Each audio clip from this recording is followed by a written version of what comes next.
And the whole earth was of one language and of one speech. And it came to pass, as they journeyed from the east, that they found a plain in the land of Shinar, and they dwelt there. And they said one to another, Go to, let us make brick, and burn them thoroughly. And they had brick for stone, and slime had they for mortar. And they said, Go to, let us build us a city and a tower, whose top may reach unto heaven, and let us make us a name, lest we be scattered abroad upon the face of the whole earth. And the Lord came down to see the city and the tower, which the children of men builded.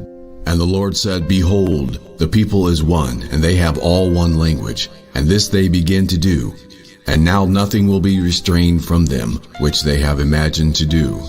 Go to, let us go down, and there confound their language, that they may not understand one another's speech. So the Lord scattered them abroad from thence upon the face of all the earth, and they left off to build the city. Therefore is the name of it called Babel, because the Lord did there confound the language of all the earth, and from thence did the Lord scatter them abroad upon the face of all the earth. Hello peeps, hello peeps, hello peeps. I think there's only a few of us here. I think, but it says there's 3 watching. So by the looks of it, it looks like me, Vicky, Glenn Sauls, and Gematria. I know Gematria won, but just said got to go for 30 minutes and then they'll be back. So I'll play that through locations of Babylon, I think it was, at the end of the video. It's only got 10 minutes left. I was going to play that first, but I'll stick with the original thing and go with the Rob Skiba video I come across. 6-year-old video. I haven't seen a Rob Skiba video for a while. I don't even know if I'm subscribed to him. I know he's passed on. But yeah. So it's and the reason I put that intro on is because it's to do with the Tower of Babel. There's probably a lot more in it. But let's get up and say, "Oh, babe." What? Hello, babe. I said, Can you hear me? Vicky, my other half is with me today. You okay? Yeah, I'm good. I can hear you. Right, cool. Right, so I don't want to talk too much today anyway because I've still got a sore throat. So really, it was just a little hour or so watch party. So yeah, if I have to stop or if Vicky needs to stop me, then fine. But in general, I just wanted it to be a watch party because I've still got a bit of a bad throat. It's not actually. It's not even that sore. It's just my voice is rough. You know, it's not my throat's too sore. It's my voice is rough. Let me just stop screen sharing because I was screen sharing something else. Then let me go back on because I need to change the videos again. Share screen. Yes, thank you. No. Let's go back to 2 seconds. 2 seconds. And I'll go back to this one. Right. No, you can't see it yet. But you will.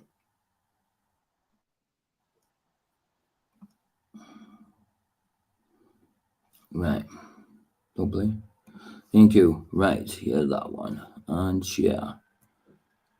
Dylan's in And chat. are we sharing? Yeah, we're sharing. Yeah. Oh, hiya, Dylan. How are you doing? Good to see you. Good to see you. So, Dylan Heron. I used to go with a girl called Nicola Heron, but it was Heron with an O at the end. It's kind of it's like, it reminds me of you get. I used to get the herring, the herring fish mixed up with the heron bird. Good to see you. Good to see you. Is there anything specific you want? Are you okay with just watching the watch party? No, I'm good. Right, so yeah, Rob Skiba video. Let me see. It's called Nimrod the Tower. It was about height, the beast, Antichrist, and flat earth. So yes, obviously I'm not subscribed to him. I know he doesn't make any more videos, but I should be, obviously, because he's not here. But yeah. Let's have a go ahead. Let's have a and if you want me to stop, babe, just shout, yeah. Yep. But yeah, can you hear me? Okay. Yeah. Cool. So we've got that little going on again. Once I start go live, I've got like a 2-3 second delay. It does my nothing. I can't wait to get a better computer. Right. There we go. Just shout if you need me to stop, baby. Okay. After the flood, we end up with this character Nimrod. I call him the post-flood man of many names. And in the 2 timeline charts that I developed regarding that time period, the 350 post-flood years of Noah's life, I start tracing, who came from who and, the overlaps. It is neat. I guess Zach has a graphic also showing the overlaps of who lived, at the same time as somebody else. And it is really interesting when you see it visually, who they had access to for information. And after I did this timeline chart right here, I wanted to unpack that a little bit more. I made this one because I realized there are Yeah, and I'd just like to thank the people that, because I obviously, when I put on a live, obviously I have certain people come in the live chat, but you don't see the subscribers you haven't got, you know what I mean? And since I last did a live, which was only a couple of days ago, I've had 5 subscribers, you know what I mean? I was on 145 or 146, so I've had 4 or 5 subscribers since then. I'm now on 150. So thanks to the people, obviously people in the live chat, but obviously to the people I don't see as well, the subscribers I don't even know I've got, you know what I mean? Thanks for subscribing. Bless you guys. There are 2 characters that show up about the same time. Nimrod shows up first, and then Abraham, as Abram. And they are big-time rivals. I mean, this is where it really, L.A. Marzulli has a book called The Cosmic Chess Match. And the idea behind the book is basically, God makes a move, the devil makes a move. This whole move and counter move kind of cosmic chess match taking place. And there is a lot of people live by that. A lot of people think that it is like a cosmic chess match. Like God takes a move, then the devil takes a move. You know what I mean? And it's up to you how you play, how it turns out. But that's not how it is, as we know in the Bible. It already tells us who wins. You know what I mean? Not that there was ever doubt who was going to win. I mean, God is big G God, the Almighty. The devil is a little G. Not even a god, but is classed as the god of this world, I suppose. But he's little G. He's got no power over. Do you know what I mean? He's created. How can anybody created have any power over the Almighty who was never created? You know what I mean? Who just is. Yeah. Exactly. Oh, stop saying that word exactly. I've been so conscious to stop saying exactly lately, and it just slipped out there. Exactly. It's just one of the things. Exactly, man. But it's not even exactly. It's exactly. It hasn't got a T in it. The rest of it. But yeah, no, I know that was just. Yeah, I know that wasn't just a satire by Luch. I mean, I know it was a little bit satire, but I'm a little fish. Why pick on me? You know what I mean? Why pick on me? So I think he's been sent out to pick on the little fish. Do you know what I love though? When these people make videos about us, it gives us more subscribers. Yeah. Sometimes I find that sometimes I get 1 or 2 people subscribe and then they unsubscribe. Whether it's the same people or not, I don't know, but I presume it is. And I think they have to subscribe just to be able to put a comment in or something. I don't know, because I seem to get a subscriber, then it goes down. You know what I mean? I don't know. Then it goes away again. So I don't know. Maybe they think they need to subscribe to put a comment in. I'm not sure. I lost one. Yeah, I know, but you gained 2. I know. So they kind of did me a favour by unsubscribing because I got an extra one. Yeah, because you lost 1 and you said to me in chat last night, "Oh, I lost a subscriber." Then you had 2 people say, "Well, I'll subscribe." So and they activate. That's what I'm saying. That's what I'm saying, though. But it they do it for spite sometimes. They unsubscribe. And fair play, I don't want a troll subscribe to me anyway. But it's just a pain in the butt when you see your subscription go up and then it goes down, even by 1. It goes down. It's like, for goodness sake, what have I done that they've unsubscribed? Have I offended anybody or anything like that? And I start thinking like that, and I think, well, I shouldn't. I'm under no duress to make videos. I'm under no duress to put out lives. Do you know what I mean? The only person that puts me under duress is myself.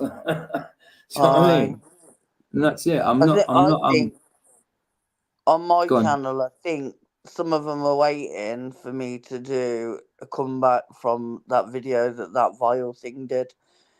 But they'll be waiting a long time because all my videos now will be about scripture and God. So crack on. It's a good thing. So, like I say, I mean, I know it's my video idea is similar to Jeff Conkle said he's got to do a video thing where I don't know if he's doing a live or as a video where he's just going to read a bit of Enoch at a time.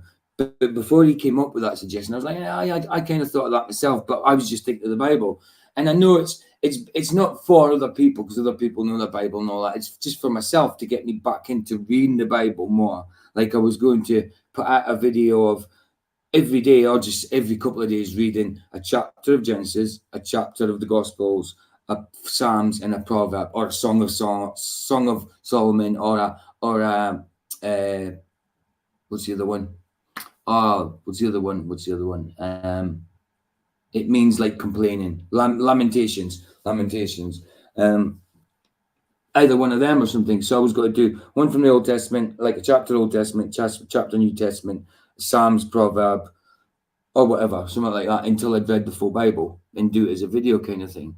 I know it would be a bit boring, but it would get me back into reading the Bible a bit more. I mean, boring for other people, not for me, but it would get me back in. Not that I'm not reading it, it's just to get more in depth with it, because I tend to just read it when I need to. Do you know what I mean? Sort of thing. I like my book that I do daily. Yeah, you've got your daily devotions now, haven't you? Which is a good thing, because it helps you. Because there's no standard way of reading the Bible. You don't read it from cover to cover. I mean, you can if you want, but then you've got to wait till you get to Jesus. Do you know what I mean? To the basis of our faith, to the foundation of our faith. You've got to wait till you get there. So you're kind of best to read it both at the same time, I think. There's a lot. My new Bible's got in the back, mark off reading in a year. Well, that's good. But I've got the devotion and I've got my other Bible, so do it that way. Because I can never say that I've read the Bible, cover to cover, but not actually cover to cover. I've definitely read it fully once, at least. I mean, there's bound to be them scriptures here and there that you haven't. The worst one to read, the hardest one to read, is Chronicles, I find, because it's all genealogy. You know, it says it in the title, didn't it? Chronicles, about time, isn't it? Chronos.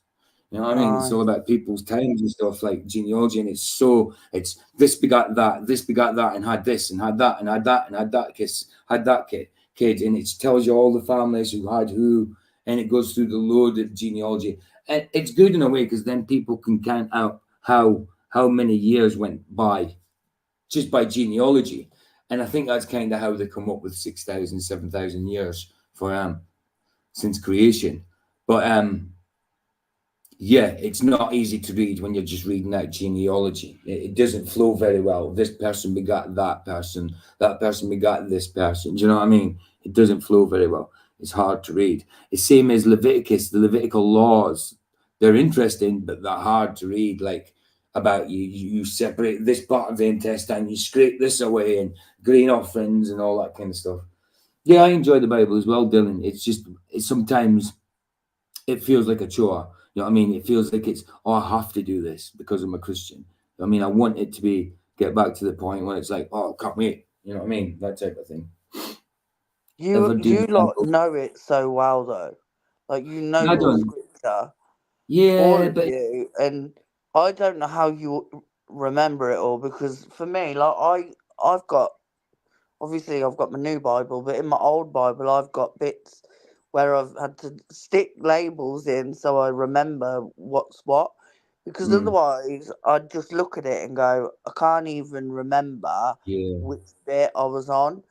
Yeah, I get that. I get what you're saying. No, but it's not even that. Like, yes, if someone mentions a scripture, you'll remember it, or kind of remember how it goes. And also, I was in Christian rehab, but I had to learn scriptures for my exams, to be able to pass, to get through my rehab, to be able to graduate and whatever, that kind of thing. So I was used to learning scripture, but it's to the point now where I remember the scriptures, but I don't always remember where they are, numbers in books and stuff like that, verses, chapters, book, whatever. I've never done the year Bible challenge, no, but Vicky's kind of doing, it's not a challenge she's doing, she's just doing read it in a year.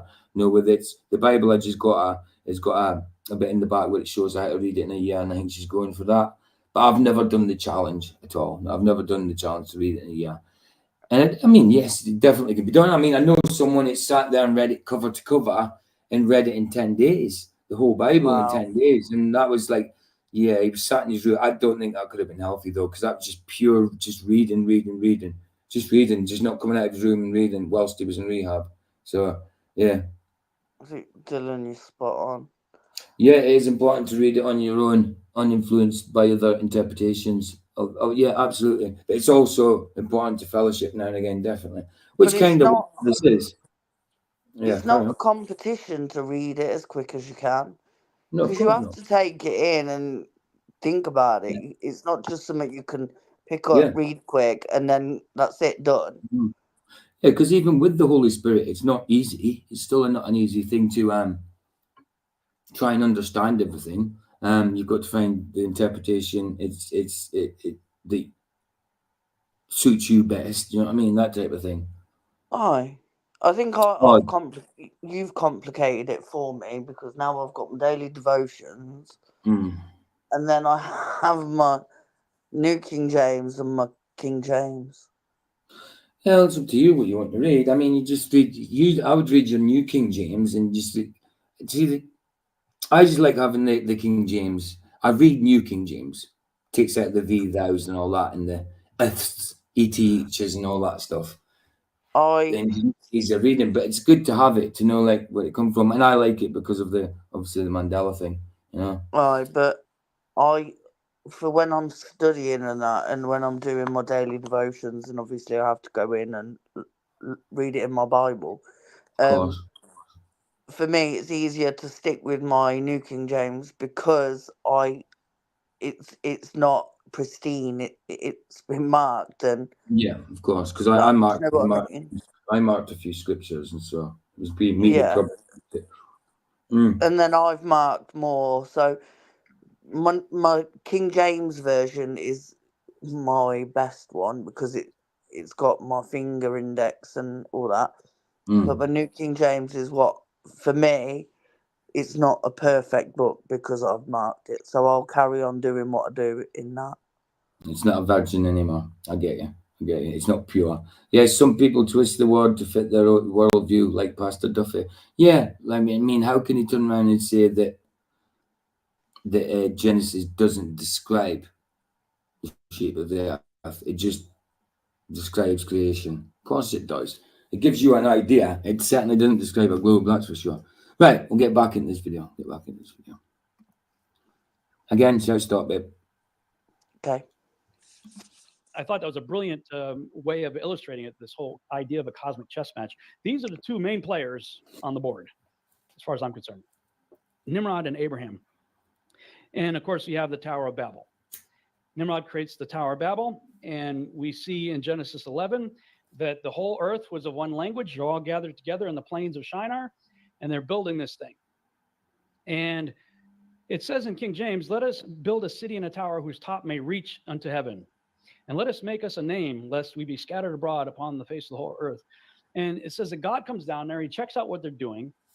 He gets upset about it, and he makes a statement. He says, nothing will be restrained from that which they have imagined to do. That's an extraordinary statement. He's not just saying, oh, no, they know how to build buildings. He doesn't look old enough to have passed away, does he, babe? No, when you said that we were doing this video and obviously the man had passed away, I was expecting like an old man. No, this video. No, he's probably in his 50s. I mean, it was only a couple of years ago he died, maybe 3 years ago, I think it's about that. I mean, this video is 6 years old, but it's 6 years old on YouTube, but whether it's older than that still, I don't know. I'm not sure. I can't see it being much older because it's talking about flat earth, and people started talking about flat earth again about 2015 at the kind of latest, you know what I mean, when it kind of revived. Not that it went away, it just revived. No, but look at it now. Like recently, it's just blown up. Well, it shows with flats, it's all going to TikTok. The amount of likes he got there, he got over 1,000 likes. It shows the difference with YouTube. Like, I don't know, 100 likes in TikTok. And 100 likes in TikTok. It's not shadow ban, yeah. 100, no, 100 and sorry. Go on. I was just saying I've 100 come likes. across loads. Go on. I did it again. I've come across loads of flat earthers on TikTok. And don't get me wrong, TikTok is not a nice app. And it's not. But there is a lot of truthers on it. There's a people using it for the truth, definitely. Yeah, Definitely. but you have to weed out the bad and find the Yeah. good. Oh, I can't remember the dude's name. He started on TikTok. The one it. Oh wow. He just kind of disappeared again. The blonde-haired lad. He was on TikTok. He Oh, what's his name? Not I a can't clue. remember. Cannot remember. He was on Jeranism debating. I think he debated Toon. Or was Oh, it Caleb. Caleb? That's it. Caleb. He started off on TikTok. I first seen him through Flat Earth Banjo's videos, because he gets his videos from TikTok, doesn't he? Same as me when I do my like Mandelas and all that. I get TikTok videos and edit them all over here and put them on YouTube. Flat Earth Banjo did that, and that's the first place I seen Caleb, and that was on TikTok. But then he must have came over to YouTube. But I haven't seen him for a few months. Hey, Jeff Gasshead, how's it going? Hi, Good Jeff. mood. Mr. Gasshead himself. Jeff always shows up though, bless him. Yep, and he's got a gas head, so he knows about containment. That's for sure. Well, I wouldn't be telling the Globers that. No, definitely not. Right, let's carry on. Gary. Sorry, Jeff. Yeah, no, I'm trying not to talk too much. Not that I've done a good job of it, because I said it's just really a bit of a watch party, because my voice is still a bit. It's not even that sore. It's just rough. My voice is really rough, so I'm trying not to talk much. So it's more of a watch party than anything for an hour or so. You know what I mean? Let's carry on.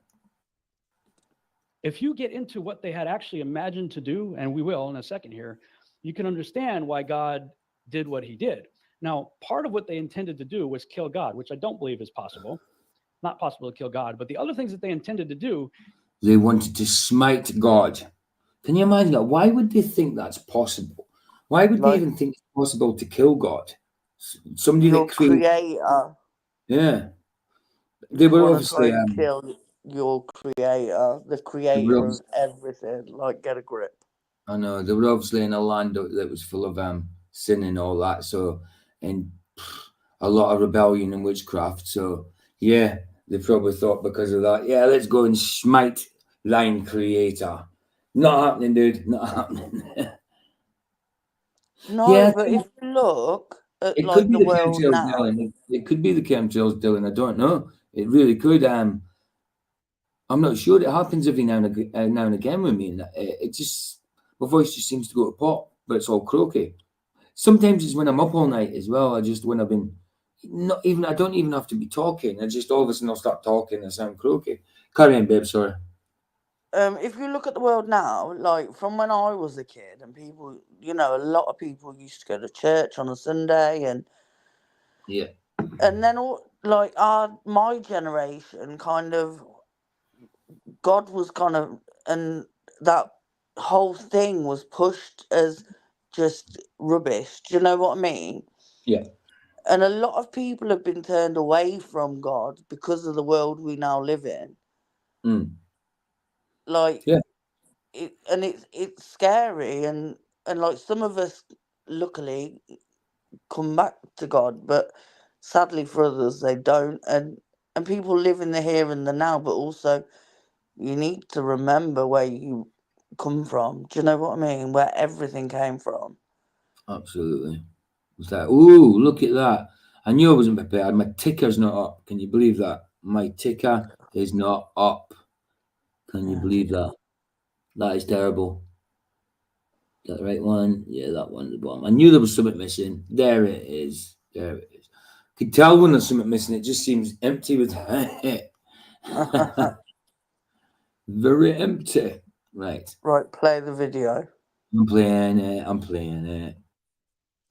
his statement right there seems to imply that it was at least theoretically possible for them to do so. Now, if you've listened to any of my previous teachings prior to about 2.5 years ago, regarding the Tower of Babel, I always said it was not about height, right? I said, you know, if it was really about height, if you're trying to build a tall tower to get into, and, you know, start on a mountain or something, you don't build it in the plains. I mean, duh, that'd be stupid, right? So therefore, it must be a Stargate, right? They must be, they're trying to rend the veil, you know, they're creating a Stargate so they can go from this realm and go through the Stargate and get into heaven. And there are a lot of people out there still teaching that. I taught it and was pretty passionate about it. And then it's just like this, you know, walking in Torah. Before we should have, like, you know, BT before Christ, before Torah, BT, right? In my BT life, you know, there's so many things that we read right past, read right over. I even underlined and annotated stuff and didn't get it. And then, you know, after Torah, I look at it and go, wow. I just noticed every now and again his microphone makes a farting noise. It's not me, it's his microphone. Yeah, right. How did I miss that? Yep. You know, well, I mean, it's the same thing with some of this other stuff that I'm looking at here. And I've even published the book. I got Jubilees back there and some of these other ones, and I look in these things for more detail about. It is, Dylan. It's a complete heliocentricism. Is a complete inversion of God's creation. Complete inversion. You know what I mean? It takes something that we're an enclosed place where God's close to us and puts us in a vast place where God's distant from us, where he's non-existent. Not just distant, non-existent. You know, complete inversion. You're right, dude. The Tower of Babel, and see things like this. And they built it 43 years. 43 years they were building it. And it also says there's about 600,000 men at the time. So there's a pretty decent population.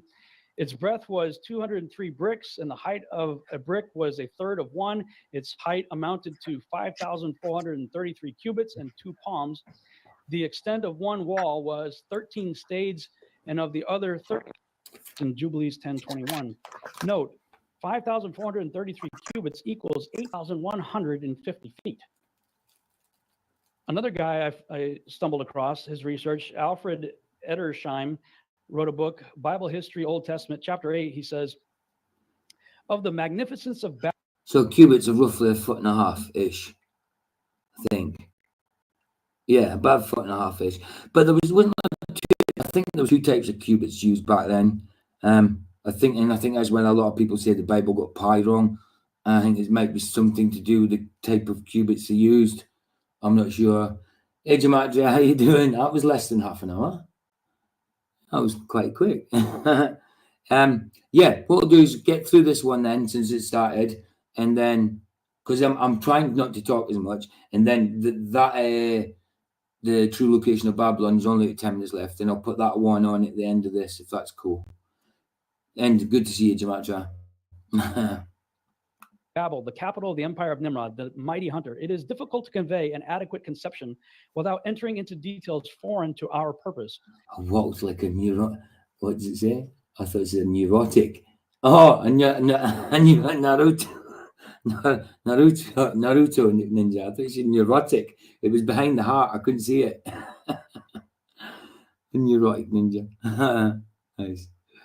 But some idea of it may be formed from its extent, which according to the lowest computation covered no less than 100 square miles. We're talking the base of the tower. While the highest computation would make it over 200 square miles. Well, now all of a sudden I'm going, well, no wonder they built it in the plains of Shinar. They needed a big enough space to build a base for a computation. I've heard a lot of people saying that lately instead of calculation, computation. And it's just the same thing. A computation is the same as a calculation. Sounds the same to me. You compute something, you calculate something. I would say it's the same thing. It's just weird he's using that word, and I've heard it a lot lately. Crazy. You still about? Yeah, sorry. In private chat, read. Sorry? Read in private chat. My knee's just gone when I stood up, and it's killing. Oh, okay. Is it sore? Yeah. Not good. Right, I shall carry on. Carry on. I will carrying on. building that big. That's one huge structure. Joshua even goes so far to tell you that it took a year to get to the top of the thing, and they were building brick, making the bricks and stuff like that. And if a brick fell, man, everybody was upset. Can you imagine something so big, a building so big, it takes you a year to walk to the top of it? That's craziness, isn't it? No, you'd want like a lot of places to stop, eat, drink, sleep while going up there. Like a lot. Of it, yeah. That's what I'm saying though. Like 3 days walk around the base. That's huge. That's huge. They would mourn the brick, but if a dude a guy fell down, nobody cared, because it was a big labor that they were going through there. And it says in the Joshua account, they imagined in their hearts to war against him and to ascend into heaven. Goes into greater detail and says all these people and all their families divided themselves into 3 parts. The first said, we will ascend heaven and fight against him. The second said, we will ascend to heaven and place our own gods there and serve them. And the third part said, we will ascend to heaven and smite him with bows and spears. And God knew their works and all. We will smite him with bows and spears. How do you smite a spiritual being with bows and spears? I know. I mean, it takes something supernatural to make something to create something natural. So I don't know these things would have worked. But they want to get rid of the creator and put their own gods there. So they're going to choose which earthly beings become their gods. Well, yeah, I mean, there was all types of blooming weird religions in Babylon and all that at the time. But yeah, I still don't fully understand it all. It takes, I know a lot of witchcraft and rebellion was going on there. Well, it's in Revelation. It's an old saying, fallen is Babylon the Great. You know what I mean? It's there's a lot of learning. There's a lot of learning to do. I mean, the Bible is just not just learn the Bible and that's it. It's continuation learning of. It's a continuation. You get taught something, you learn something. So I mean, it's a continual revelation and then confirmation, that type of thing. It's just ongoing. You can't learn the Bible and that's it. It's ongoing. You know what I mean? Oh no, but I just like if someone fell off, they didn't care. Off this tower. Well, that's terrible. Well, yeah. They had a load of slaves, didn't they? So they wouldn't have cared. But at that point, that's terrible. Their aim was just was for their own glory, to get to heaven and take over God's throne. Who else wanted to do that? Who else still wants to do that? Satan. As Flat said last night, Satan. Yeah. Oh, Beelzebub, Lord of the Flies himself. And he saw the city and the tower which they were building. And then it goes on to say how he was upset about it and confounds their language. So their plan was, they had 3 camps to get in there. And people don't even realize it, that when you say that, when you talk to someone and you don't understand and say, oh, you're babbling nonsense. People don't realize that it came from Tower of Babel. Oh, hold on, I've just realized it there. The video is a bit jerky. Let's put it down to a different one. Let's try 480.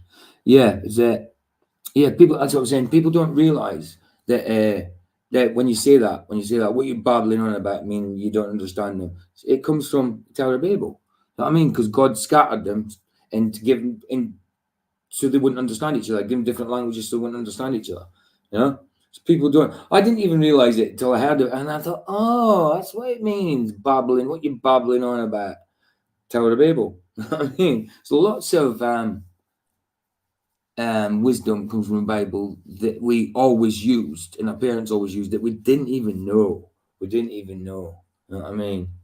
It's crazy. There's lots of it, especially if you look at like the Proverbs and Psalms and that. Did you see what Dylan said? Angels, take out the throne room, get rid of God. Dylan said they now have. They got what? Oh yeah, of course they have that, and that's learning different languages. The Bible app, that's learning. I forgot about that. Yeah, and that's a language app. Yeah, I forgot about that one. Yeah.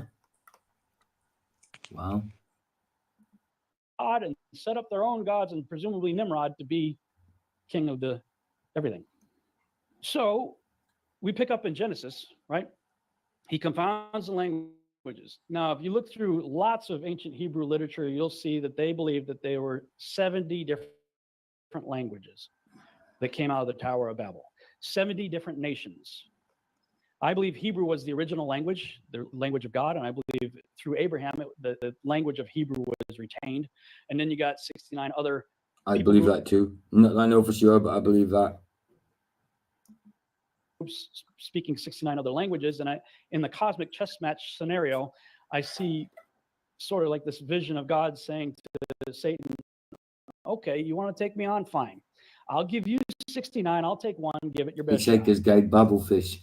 Oh, yeah. I forgot about that one as well. I ain't seen Hitchhiker for a long time. 42, the answer to life, the world, and the universe. And then you have all these people going off with different languages, 69 different languages, talking about the same guy who was their former leader, but now his character becomes known by a number of different names through different cultures. These are just a few. Gilgamesh, Baal, Melkart, Adonis, Dumuzi, Dionysus, Bacchus, Mithra, Orion, Apollo, Tammuz, Osiris. And when you study these characters, and there are others out there, and I got to give credit where credit is due. Now it makes sense that all these names were the same person because of the confusion of languages. And a lot of people argue that these are not the same people. Or the same characters or the same myths. Peter Goodgame was the first person that I read to put a lot of these parallels together and showing the synchronicities and stuff. And that's what's got me started down the path. Once I went down that path, you start seeing characteristics of these gods, and many of them are almost identical. And you start saying, well, they're too similar to not be the same, and even in the way they're depicted often.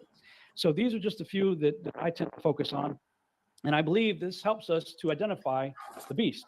Now, this, thus saith the Lord, this is thus thinketh Rob, looking at the text. Because I believe the scriptures tell us everything we need to know. Amos 3:7, God says, I'm not going to do anything except to tell the prophets first what I'm going to do.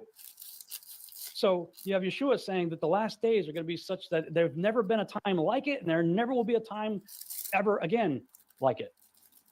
It's the most significant time in all of human history, the end times. So do you think he's going to leave us hanging concerning the identity of the characters that are going to play a part in the last days?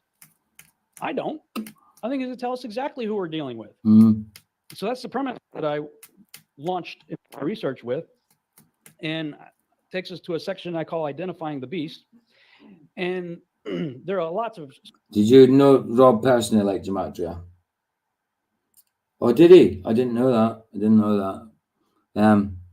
Yeah, it's something I didn't do.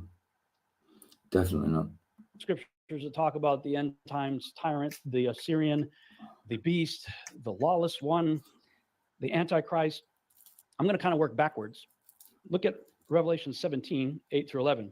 The beast that thou sawest was and is not and shall ascend out of the bottomless pit. Stop. Where does the beast come from? So he's not coming from Hawaii or Kenya or the United Nations or New York or the Vatican.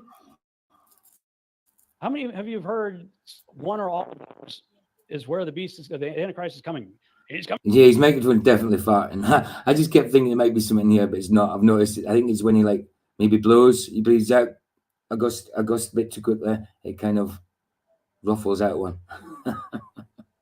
Can I just say, he's coming from the Vatican. He's coming from Kenya. Yeah. Everybody knows Obama's the Antichrist. Again. I had the vaccine. Go on. I had the vaccine, didn't You I? did, but as before.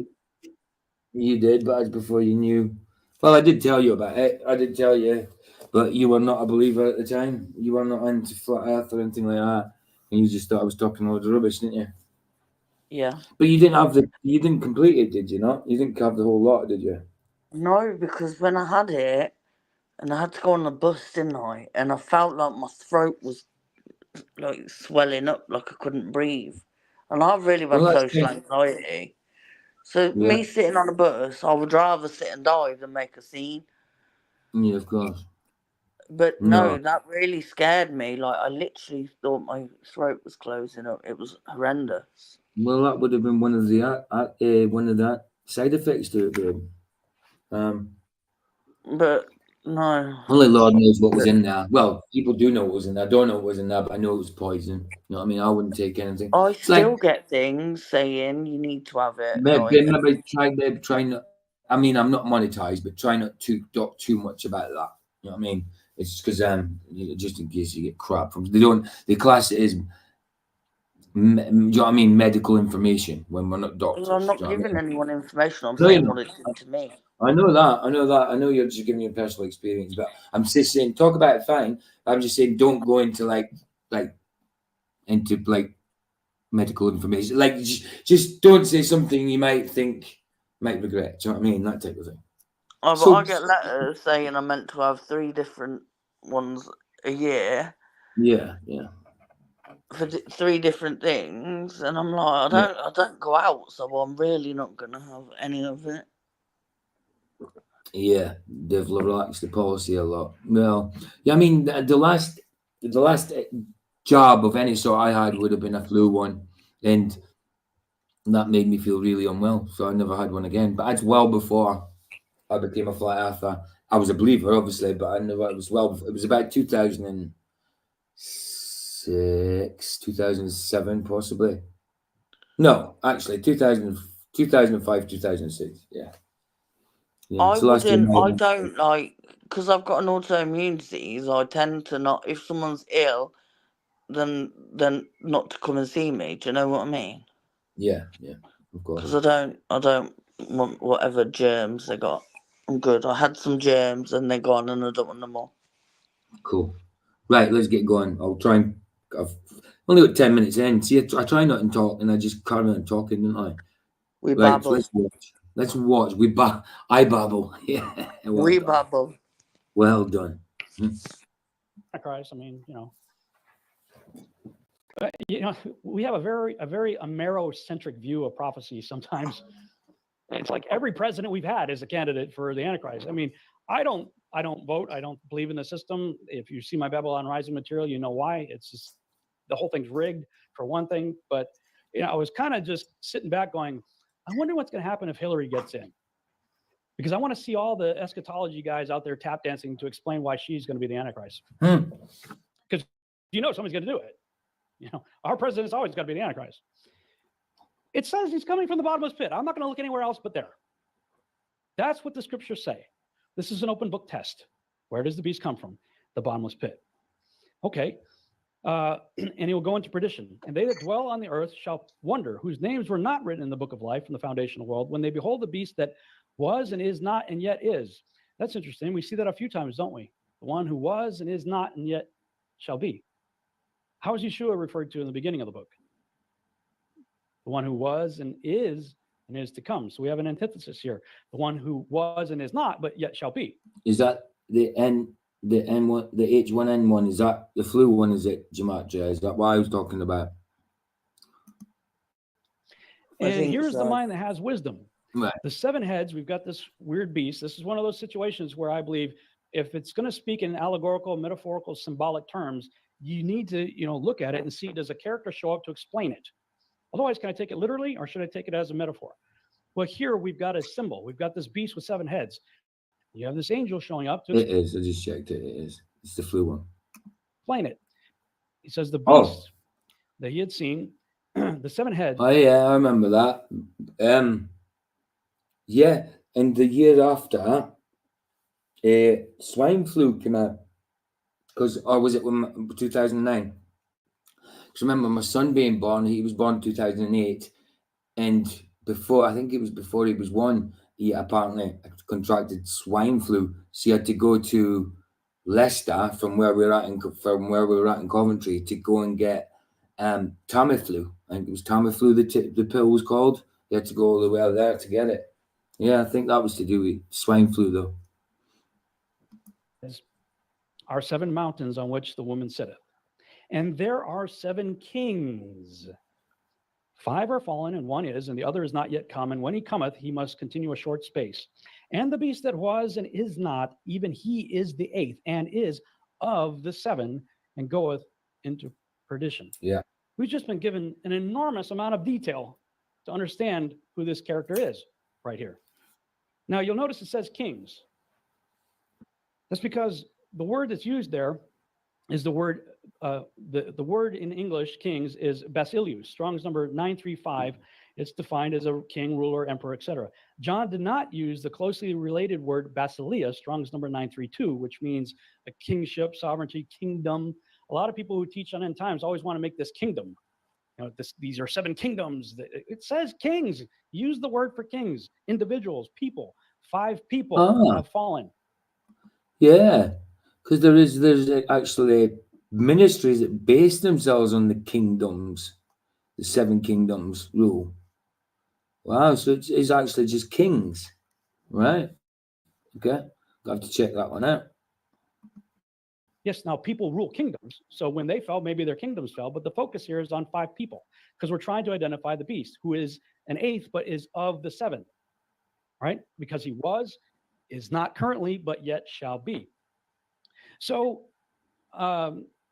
thinking about people throughout biblical history who had Antichrist-like characteristics, Peter Goodgame put together a list that after I looked through it and saw his reasoning for it, agreed with, and with slight variations, but he reasoned 5 have fallen. Thinking about people in the Bible that have Antichrist-like characteristics, you have Nimrod, obviously. He creates a one world, the New World Order, there's nothing new about it. It's just a rerun, especially when you consider everything about the New World Order. When you think of old New World Orders, you do think of Nimrod. Yeah, his name will come up a lot. And he was a hunter, wasn't he? He was at the men of renown. Yeah, I think he was a hunter. Yeah. And the all-seeing eye and the back of your dollar bill and all of that stuff all goes back to worship of Osiris. Secret societies are all about Osiris. And if Osiris is Nimrod, well, there you go. There's nothing new under the sun. He's obviously a great type for Antichrist. The Pharaoh of Egypt. Demetrius said it, yeah, mighty hunter. I did think so. The time of the Exodus, thought himself to be a god, decided to wipe out God's people. Candidate. Sennacherib, same thing, Assyrian, thought himself a god, decided to try to wipe out God's people. The angel, he goes home and the angel was... These are definitely stories that I need to go back to in the Old Testament because, yeah, you remember bits about him, but there's lots you don't. Even stories like Joseph, if you think, like the story of Joseph and the coat and all that, in the dreams and stuff, you think you remember it well until you go back to it and you think, wow, I forgot about that bit. Yeah, and that's a common story. It's Joseph and his brothers and that, The Lord wipes out, I think it was 180,000 troops in one night or something like that. Interesting character. King of Tyre, you start reading about him. It starts off talking about a man, but then the description spins off into characteristics of Satan. So clearly he has some kind of affiliation with the devil. Antiochus Epiphanes. Now he would be in, depending on your Bible, would be in what, if you have your 66 book King James, you would say it's in the intertestament period. If you have the original King James with 80 books, you can read the Maccabees and see that he is. But now we only have 66, 27 in the New Testament and 39 in the New Old. But the Ethiopian Bible still uses 80, is it 80 or 81 books? Can't remember, but they use, yeah. Now we just use 66, which is a dubious number anyway. But one of them. If you know the account, he went into the temple and set up a statue of Zeus on December 25th, incidentally, offered up a pig. And actually Maccabees, I think it's 1 Maccabees 4, if I'm not mistaken, tells you point blank that the act of bringing a pig into the temple. And he's talking from the Apocrypha now, isn't he? Yeah. And sacrificing it there was called the abomination of desolation. That's what it was called. Bringing a pig into the temple. And as soon as we were reading this, Sheila says to me, she goes, wow. So what does that mean if we bring pig into our temple? Just food for thought. Very funny, Rob. Very funny. Alexander the Great is another interesting character that I could consider as an alternative to number 5. you know, you look at his life and what he did. He's the he-goat in the book of Daniel. And it says that he has a little horn between his eyes. And the little horn is the first king. I'm going, well, what's the first king? It was not the first king of Greece or anything else at that time. If it's representing the first king that we have any record of, biblically speaking, is Nimrod. So it seemed that he had done whatever he did in the similar rebellious fashion as Nimrod, to me anyway. Okay, Jamaat, yeah. So Jamaat just said the Bible, as I understand, is a completion, but of books that point to prophecy of the Christ. Well, yeah, that's true, because the books in the Bible, most of them would point towards Christ, I would say. Yeah, I get you. The one that now is, at the time of John, that depends on when you think is, as Bill Clinton would say. What's the definition of is? Really, dude? That depends on when you think John wrote the book of Revelation. Some people believe that he wrote it before the destruction of the temple. What do you mean? He did write Revelation, didn't he? Did he say if he wrote it?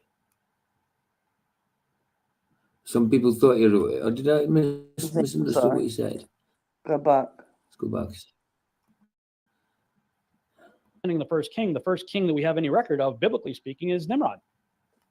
So it seemed that he had done whatever he did in the similar rebellious fashion as Nimrod, to me anyway. The one that now is, at the time. Absolutely, Jeff. Yes, Skiba, great loss.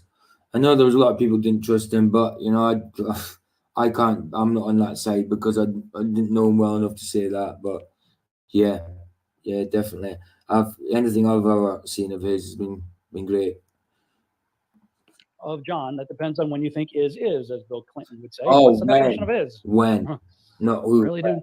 That depends on when you think John wrote the book of Revelation. When he wrote it, no. Some people believe that he wrote it before the destruction of the temple. Some people believe that he wrote it after the destruction of the temple. 90 AD is what I was raised to believe. Either way, you end up with a Caesar. It's either Nero or Domitian.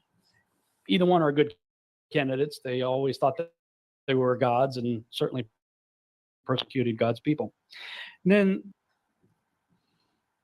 we read about one that will come, but his reign will be short. And I think a reasonable case could be made for Adolf Hitler. And I think a lot of people that lived during that time probably thought they were living in the tribulation. Speculation, of course. Let's look at Revelation 13 now. Somebody mentioned the deadly wound. Well, we got to keep this all in the same context. We're talking about a beast here. It says, and I saw one of the heads of the beast with 7 heads, as it were wounded to death, and his deadly wound was healed, and all the world wondered after the beast. Okay. So a lot of people think the Antichrist has got to have one eye. I think that's why there's a lot of, like, apart from the Illuminati pop stars covering their eye, that's partly to do with like Satan, Saturn, and all that. But yeah, it's partly to do with that as well. Like a lot of people think the Antichrist has got to be wounded in one eye. I don't know how it actually translates, but yeah, I'm open to it. Not me, babe. Yeah, sorry, I'm eating a gummy. That's all right. CBD gummy. Yeah. Oh, I've got you. So if we accept this list as a reasonable list for what's spoken of in Revelation 17, let's see who had a mortal head wound. Well, Nimrod did. According to Joshua, Esau cut his head off. That's a head wound. That's definitely a mortal head wound. Not just a head wound, it's a total decapitation, so to speak. Hey, Sea Lightning, good to see you. Good to see you. Afternoon here, but good morning to you. Good morning to you. It's 5 to 3 here in the afternoon. But bless you, man. Bless you. Good to see you. Pharaoh at the time of Egypt did not. Sennacherib did not. King of Tyre did not.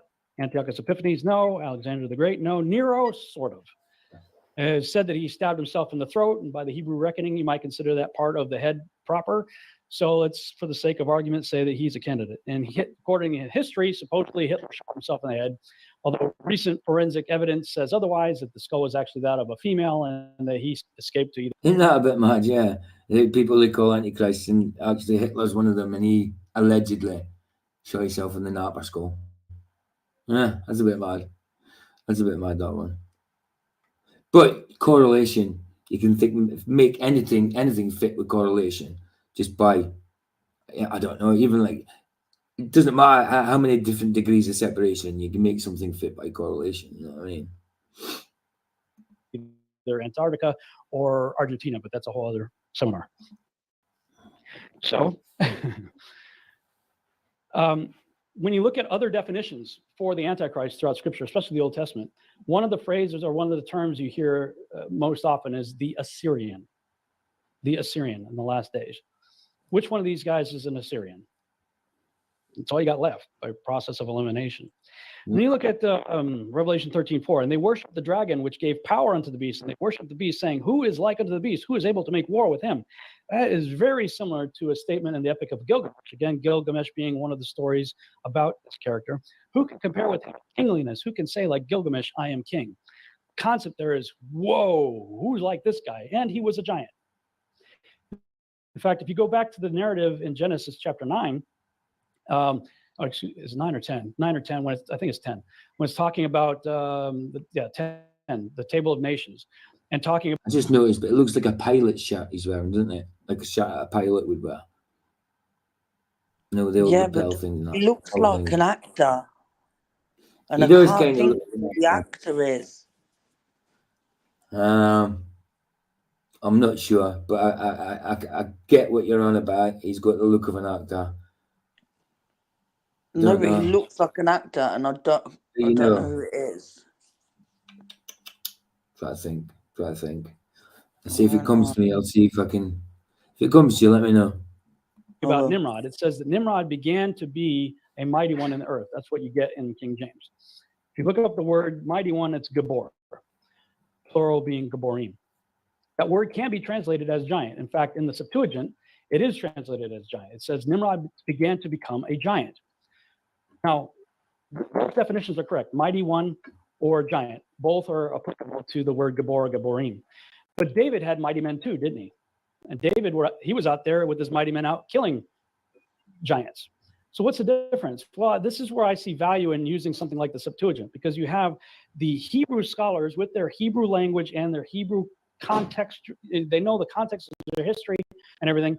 So see, Rob Skiba's got to go down in history anyway, because he's got because of the Mandela effect, and the Mandela effect in the Bible, in Scripture, with the lion and lamb.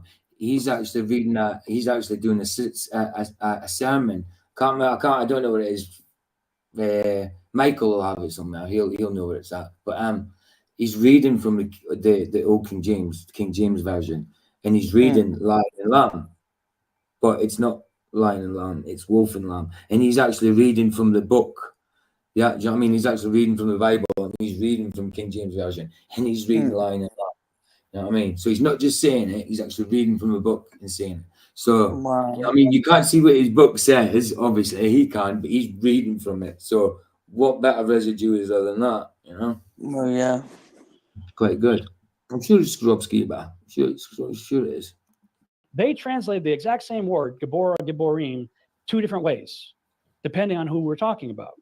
When it was talking about Genesis 6 giants, it used Gigantus. He certainly did, Jeff. He certainly did. Always exposing NASA lies. You know what I mean? I think that's what NASA's just become renowned for now, isn't it? Just lies.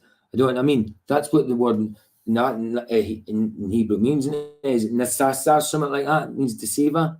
Something like that. Is it Nasasa or Nasasa or something like that? But it's somewhere where NASA derives from the word NASA. I know it's an acronym, but if you're making a word, it means deceiver or something like that. Which we get the word gigantic or giant. In the case of Nimrod, the same word, gigantus. Word we use for giant. David's mighty men, ton dynatos, which just basically means strong, powerful warrior. So they knew the difference. The word began has a sexual connotation to it. It's used, the same word that is translated as began in King James, began to become, is translated elsewhere as sexual defilement and prostitution. So looking at the text, it appears that through some sort of sexual ritual, I would say, he defiled himself, and it changed him in such a way that he began to become a giant. That's in the canonized text. When you look in the other texts, you see these characters are also giants, like Gilgamesh. So let's go with that premise. That's interesting. But I did know he might be a big dude. That's for sure. Let's compare Nimrod with Yeshua. Well, we know that Yeshua is the Son of God, right? And he was also manifest as flesh, as man, right? Gilgamesh was said to be 1/3 man and 2/3 God, 1/3 being 33.33%, and 2/3 being what? Six. Yeah. Okay, just checking. All right. Is Osiris, he was known as the King of Kings and Lord of Lords. That's a familiar title. As Osiris, Mithra, Tammuz, etc., his symbol was a cross. In the Egyptian, it'd be the Ankh, which the hoop in the Ankh represents resurrection. Interesting. He's depicted throughout multiple cultures as a dying and resurrecting figure. Of course, as Apollo and some of these other ones. I was going to say, Gematria, why is it I couldn't finish that video? Because there's only like 10 minutes of it left. Why didn't I just do it? Is that the time when I wasn't subscribed to StreamYard and I only had a certain amount of hours? Is that what it was? Was it not when Michael came in the morning and cut it off? No, I don't think it. No, I don't think it was that. I think it was before that. No, I think it's maybe I just had a certain. We went to what? 16 minutes in. Oh yeah. I know how far in we were, but I mean, why couldn't I finish it? That's what I was wondering. It must have been when I wasn't subscribed to StreamYard and I only had a certain amount of hours, and I only had that 5 hours left, and I did that 5 hours. I think it must have been that. It's got to have been. But yeah, I'll put it on after this. There's only about 10 minutes of it left, something like that. One's as the Son of God, in that case, which is interesting because Zeus is referred to basically as Satan in the book of Revelation, where it talks about Pergamum, and they had the altar of Satan there. Well, the altar of Satan was the altar of Zeus that was in Pergamum, that was relocated during World War II to Berlin. Interesting. And Obama created a. It's all right now. Anyway, Gematria, I'm subscribed to StreamYard, so I haven't got limited hours on it anymore. Hence why I haven't got the StreamYard logo on there. But yeah, no, I'll get it done as soon as we finish this one. This has got 20 odd minutes left, and I'll stick the last 10 minutes to that one. Replica of the seat of Satan for his Denver, Colorado acceptance speech. That's when everybody's like, he's the Antichrist, he's the Antichrist. Like, no. I for some reason, you know. It's weird. I was looking in my watch list the other day, and I came across that one, and I was thinking, I can't remember putting that in there. And it was 3/4, obviously, seen. We had the red line through it, and I was like, why have I got that there? And it wasn't until you reminded me there when we got finished watching, and then it just clicked. That must be that video. I just have a hard time accepting the fact that the Antichrist needs a teleprompter to address the 6th graders. Not that impressed. Who is like that? Who can make war with that? Yeah, it's not working for me. Rules from elsewhere. You know, of course, we have Yahuwah in heaven and Osiris as the god of the dead ruling from the underworld in Hades. And then we have the Antichrist mentioned by name in Revelation chapter 9. Where does the beast come from? Open book test, right? We saw that, the bottomless pit. Beast comes from the bottomless pit. When is the bottomless pit opened? At the 5th trumpet, Revelation chapter 9. And they had a king over them, which is the angel of the bottomless pit, or messenger, whose name in the Hebrew tongue is Abaddon, and in the Greek hath his tongue Apollyon. Apollyon is just a derivative spelling of Apollo. Scripture just told you who the Antichrist is by name. Where he comes from, everything. Apollo. It's Apollo. It's Rocky One. That's who the Antichrist is, Carl Weathers. I might have known it was Carl Weathers. Wow. And he's only just died as well, Carl Weathers. Last year. Can't believe he was Can't believe Carl Weathers. I can't believe that Carl Weathers is the Antichrist, man. That's terrible. It's terrible. Joking, Carl Weathers' family, by the way, in case you watch this. Also, his number is 6. Loved him in Rocky 1, 2, 4. 666. Well, we talked about his being 1/3 man. man is a carbon-based organism, so it is the number of a man, right? 666. Well, man just by default by the carbon molecule anyway, would be 666. 6 protons, 6 electrons, 6 neutrons. 2/3 God, 66.6%. That means Adonis Creed is the Antichrist. And the new creed. So Michael B. Jordan is the Antichrist. Wow. This is amazing. Revelation more and more each minute, man. Crazy stuff. This individual is known throughout the world by the depiction of an obelisk. I'm not going to get too graphic about why that is. Where did you say that, Dylan? When I was saying Rocky 1 to 4, I pictured his arm getting chopped off in Predator, still firing the machine gun. I'm sure it was him who got his arm chopped off in it. He was still firing the machine gun. I had that picture in my head. Crazy. You read what Gematria said? The Osiris. Trying to rip me off. Who? You. Who's trying to rip who off? Why? By doing what? Because you said there's about 10 minutes left in that video. Gematria is like more like 30, 45. What do you mean? There's only 10 minutes left. What are you on about? No, in the other video. Yeah, the other video, there's about 10 minutes left. No, but Gematria is saying there's more like 30 minutes. You're trying to rip me off. Oh, right. Okay. No, I'm not. Honestly, I'll show you. Yeah. It's about 10 minutes left. There was actually less than that, and I rewound it back a little. Rewound it. We will see. Yeah, I'll show you now. I promise you. There's about 10 minutes left. Right, I'll need to put it back a little bit. I don't mind. Smith will understand that. Essentially, it's a big phallic symbol. We have the largest phallic symbol in the world, set up in Washington, D.C., as a big middle finger sticking up to God. It just so happens to be 6,666 inches tall by 666 inches wide. Probably just a coincidence, I'm sure.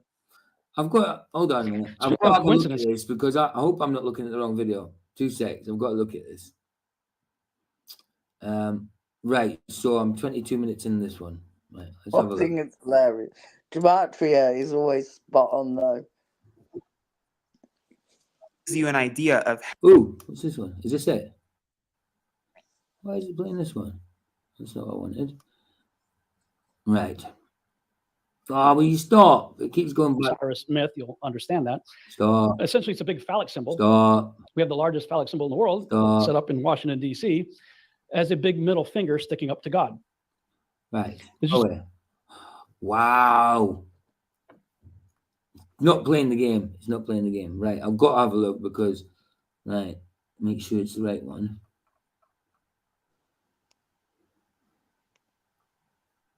Oh, I'm going to go past it. Oh, come on. Where's it gone? What was it called? There we go. True Land Locations Venture. Hold on a minute.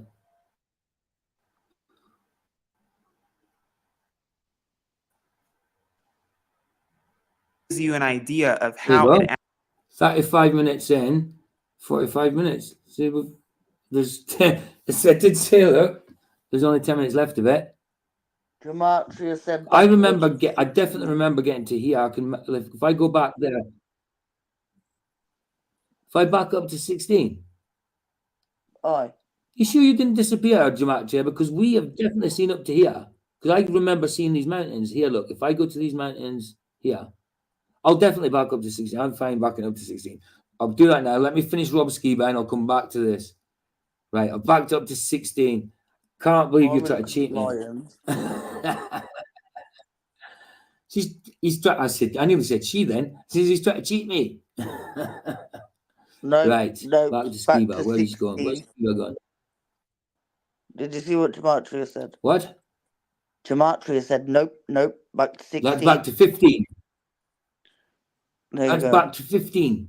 So you want me to be that pedantic that I'm going to take it off 15:25. Right, back to Skiba first.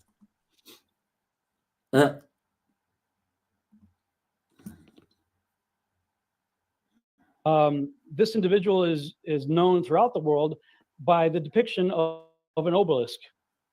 I'm not going to get too graphic about why that is. Read the Osiris myth, you'll understand that. Essentially, it's a big phallic symbol. We have the largest phallic symbol in the world, set up in Washington, D.C., as a big middle finger sticking up to God. It just so happens to be 6,666 inches tall by 666 inches wide. Probably just a coincidence, I'm sure. Speaking of coincidences, we also have another interesting one here. The spinning globe 666 and the strong delusion. Who sends the... That's the thing about distances with the heliocentric model.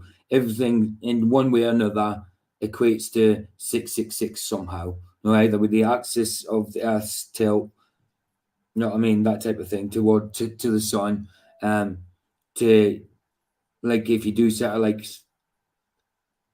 subtractions from certain numbers, you know, distances and that, it's there's always 666 involved there somewhere.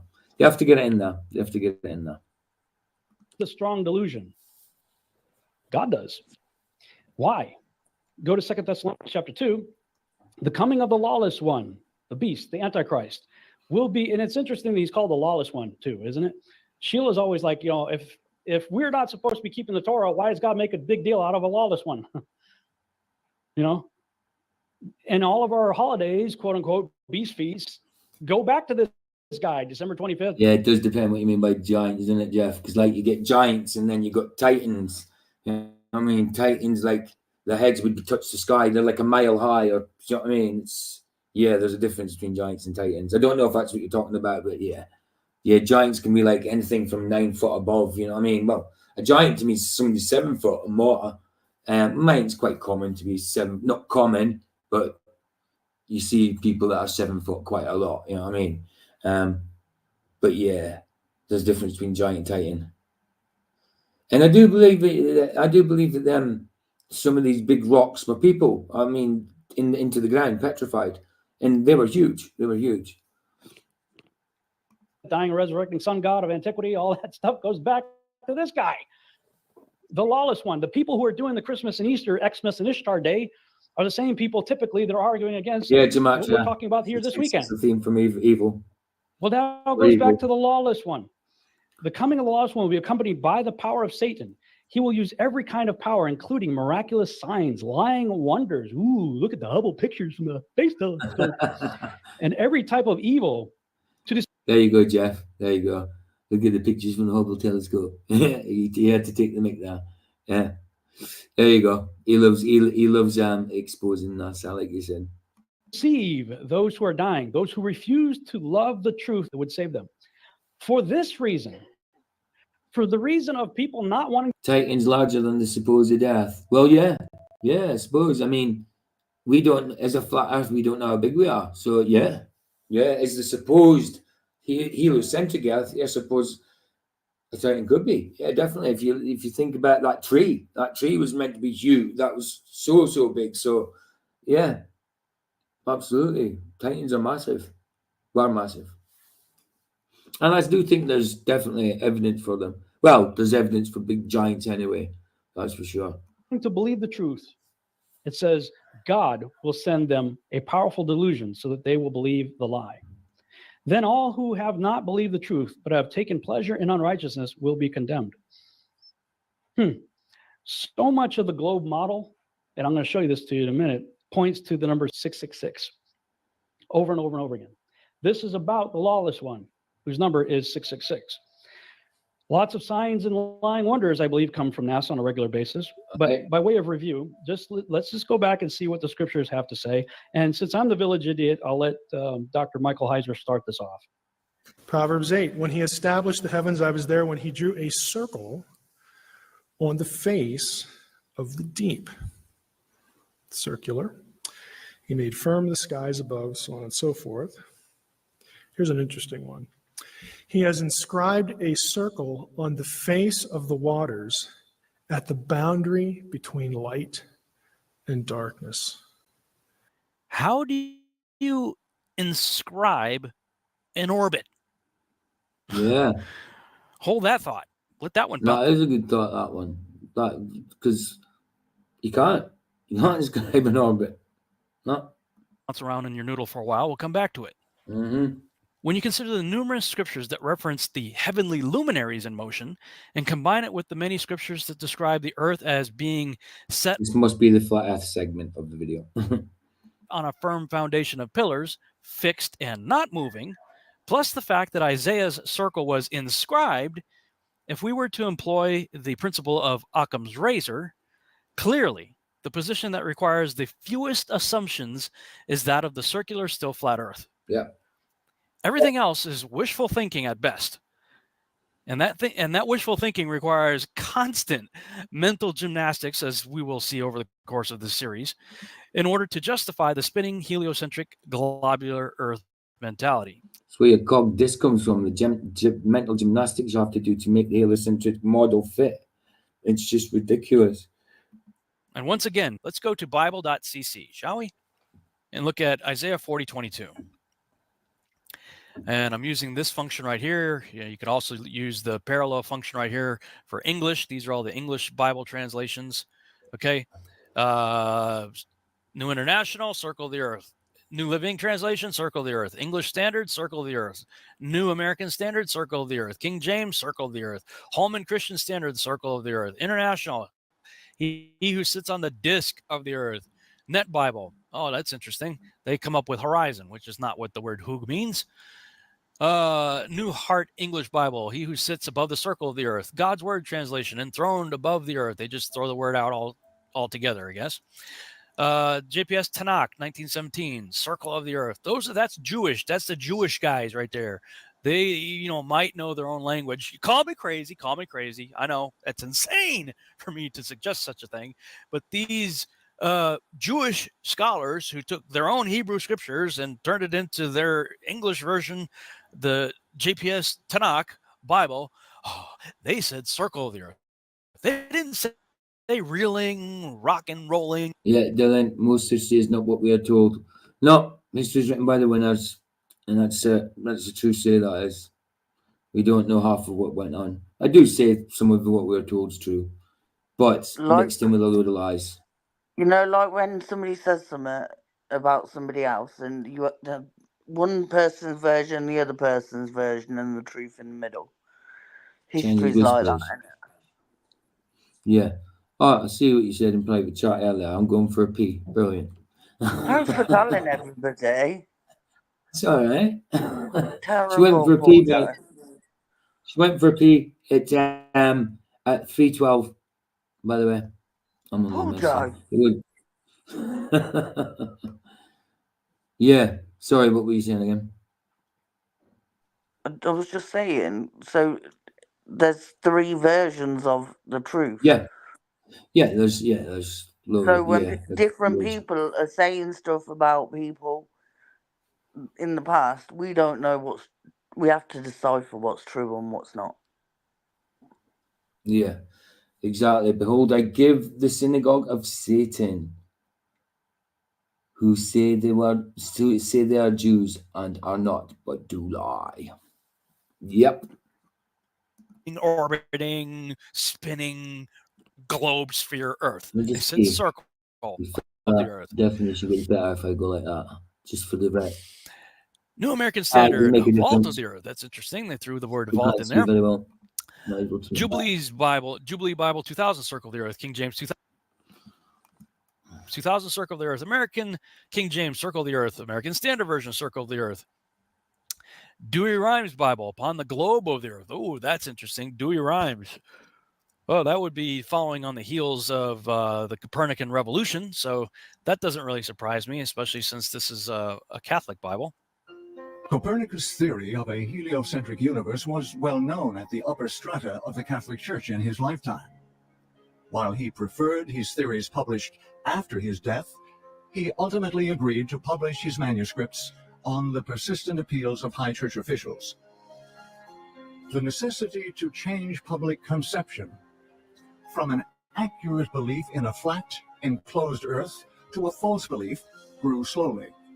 With sapient baby steps, the whole world would become amenable to the final delusion of an alien invasion under the First Woe. The Catholic hierarchy had the perfect opportunity to lay groundwork for a global deception to culminate in this Earth's final generation. This deception required a globe Earth spinning throughout the vast reaches of space, space inhabited by aliens and other sentient life forms. These contrivances created doubt in the Bible, putting science ahead of Yeah, scripture. there's even a few English Bibles that say sphere of the earth now, but they are newer versions. So what would we expect? It's just put in to comply with a heliocentric model, you know what I mean, just to help support it.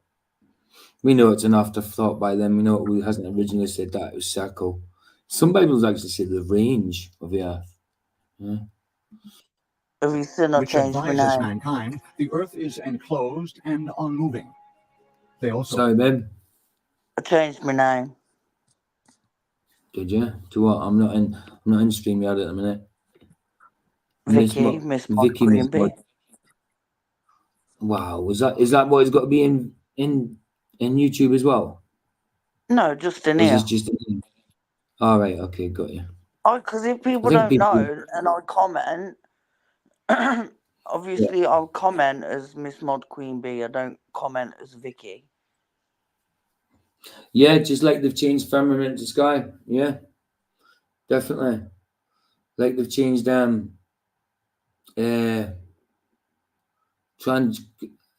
trespasses to Debts. debts and debtors. You know what I mean? I keep getting mixed up between transgressions and trespasses now. Because ever since I did my Mandela video on that scripture, in that video I kept saying transgressions. I corrected myself later. You know what I mean? I couldn't be bothered to go back and do the video again, but I did correct myself later, and I kept getting trespasses, transgressions mixed up. The word. Right, here we go. place the Creator far away from his creation by presenting a universe unimaginably vast. To engineer this transformation in belief, the newly created Society of Jesus, commonly known as the Jesuit. They've removed it 6,000 times, have they? Wow. That's crazy, Dylan. I didn't know that was that many. I mean, I think they replace a lot of it with Lord now, don't they?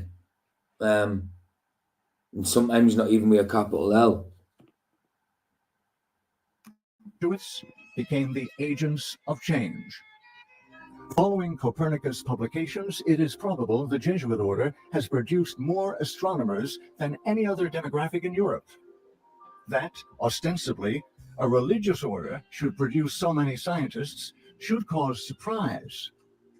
However, as these scientists have focused nearly exclusively in but one area, this gives us reason to question. Upon rejection of the sacred scriptures, which teach us Earth is a fixed, immovable object under a protective covering, a nefarious foundation was laid. Atop this were built perversions designed. That's what I thought. Definitely like Lord or the Lord or God, like you say, God. Yeah. To force humanity to doubt the very word of our Father Yahweh. Hey, I'm not JW. I'm not a Jehovah's Witness. If it's me you're asking, definitely not. No, mate. But The knock on Jehovah's door. Witness Bible says in John 1 it changes it to a God, doesn't it, rather than God. Yeah, one little letter changes a big whole meaning. With the biblical geocentric model rejected, a new explanation was required. A globe Earth, its orbit of the sun for millions of miles every year, illimitable realms of space with billions of galaxies, each composed of billions of stars with worlds innumerable. All this became necessary to explain the new heliocentric model of the universe, and mankind, over a short time, lost his divine significance. Thereafter was created an environment within which the writings of Charles Darwin found a receptive audience. Once science showed the Bible wrong, the disparager then diverged from her religious guise altogether. Anything suddenly became possible. There was nothing above question, including how the Earth seemed to appear in the vastness of space with all else, and the existence of extraterrestrials. The Big Bang Theory is, today, the leading explanation about how the universe began. And its simplest, it talks about Everything goes to the watchtower, doesn't it? Everything seems to go. Well, I remember my grandmother always used to have watchtower stuff because my uncle Terry, her son, was a Jehovah. Well, still a Jehovah, as far as I know. As far as I know, everything goes to that watchtower. I don't know. I could be wrong. You know what I mean? But yeah, it was quite rich. about the universe as we know it, starting with a small singularity, then inflating over the next 13.8 billion years to the cosmos that we know today. Without a doubt, very, very coolish. Very coolish. Priest Andrew Pinsent holds advanced degrees in theology from the Pontifical Gregorian University in Rome, as well as a doctorate in particle physics. But there's a lot of normal, I'm saying normal, other Christian places that are like rehabs. I've been to Christian rehabs, but they were very cultish within themselves. So it's spread throughout Christianity as well, you know, not just certain parts. From Oxford. In January 2015, he wrote, "Being both a priest and a former particle physicist at CERN, I am often asked to give talks on faith and science. Quite often, young people ask me the following question: how can you be a priest and believe in the Big Bang? To which I am delighted to respond, we invented it. Or more precisely, priest Georges Lemaitre invented the theory that is today called the Big Bang, and everyone should know about him." Is Flats talking to that dude today, or is that tomorrow? Tomorrow, I think. Is Sunday. it? All right, because I was going to say he probably won't put the show up till later on, but I was thinking it was that guy today. No, it's tomorrow. Yeah. Gotcha. The author of the Big Bang Theory was none other than the Jesuit-trained priest Georges Lemaitre. Follow from cause to effect. 1. Without a globe Earth circling the sun through the far reaches of space, we do not have the Big Bang. 2. Without the Big Bang, we do not have evolution. 3. Without evolution... Evolution, one of the most evilest theories came out that anybody's ever came up with.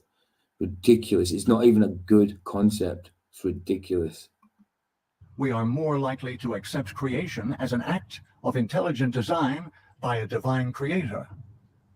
The Roman Catholic Church does, in fact, accept evolution.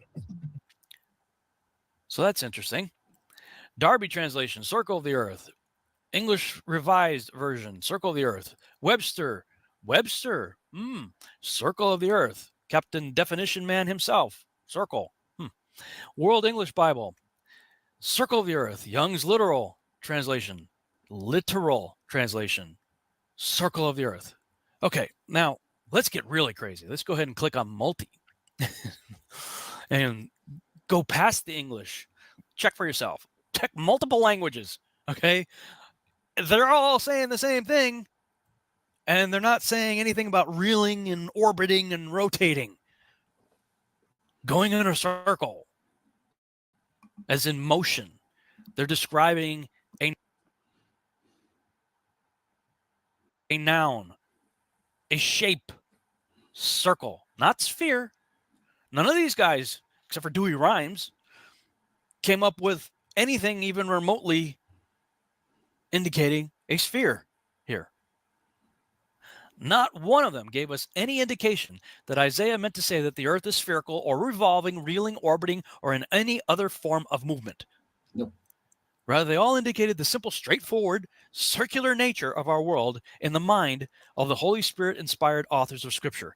Period. I mean, what makes more sense? That, like a basin, I mean, where you've got water in a basin, where the stuff is, where it rests in at level, there are luminaries all around about you, circling around about you, or water stuck to the outside of a ball, spinning in all different vectors through infinity.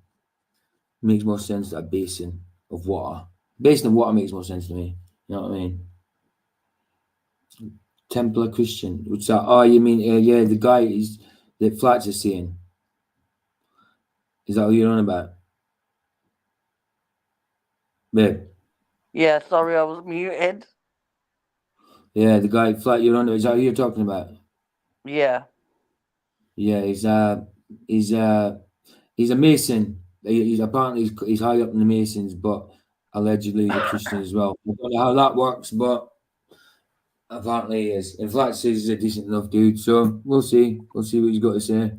I don't know how you can be, but especially being high up. I mean, low down Masons, yeah, but high up, no, can't see how you can. There we go. Carry on. And while Dr. Michael Heiser may not agree with this personally himself, he doesn't believe the Earth's a circle, he believes the Earth's a sphere, he at least has the intellectual honesty, the integrity to show what the biblical authors meant. And they didn't mean globe. That's part of a video series I did called Theologians Gone Wild. In response to several guys out there that were saying, well, circle means the earth. And you know, anyway, that's all part of that. I'm not saying it is the strong delusion. I'm asking if it is. It's a pretty good candidate when you go through it. I just did a search the other day on my phone. I was just sitting there. What is the speed of this alleged orbit? Because I keep hearing this all the time. Well, no, circle. He's talking about that's the circle of the orbit of the Earth. That's what that whole video was in response to. And I'm like, okay, what is the speed of the Earth going around the sun, supposedly? And it's cleverly disguised as 18.5 miles per second when you search for it. 18.5 miles per second. So I'm like, 18.5 times 60 seconds times 60 minutes, 66,600 miles per hour.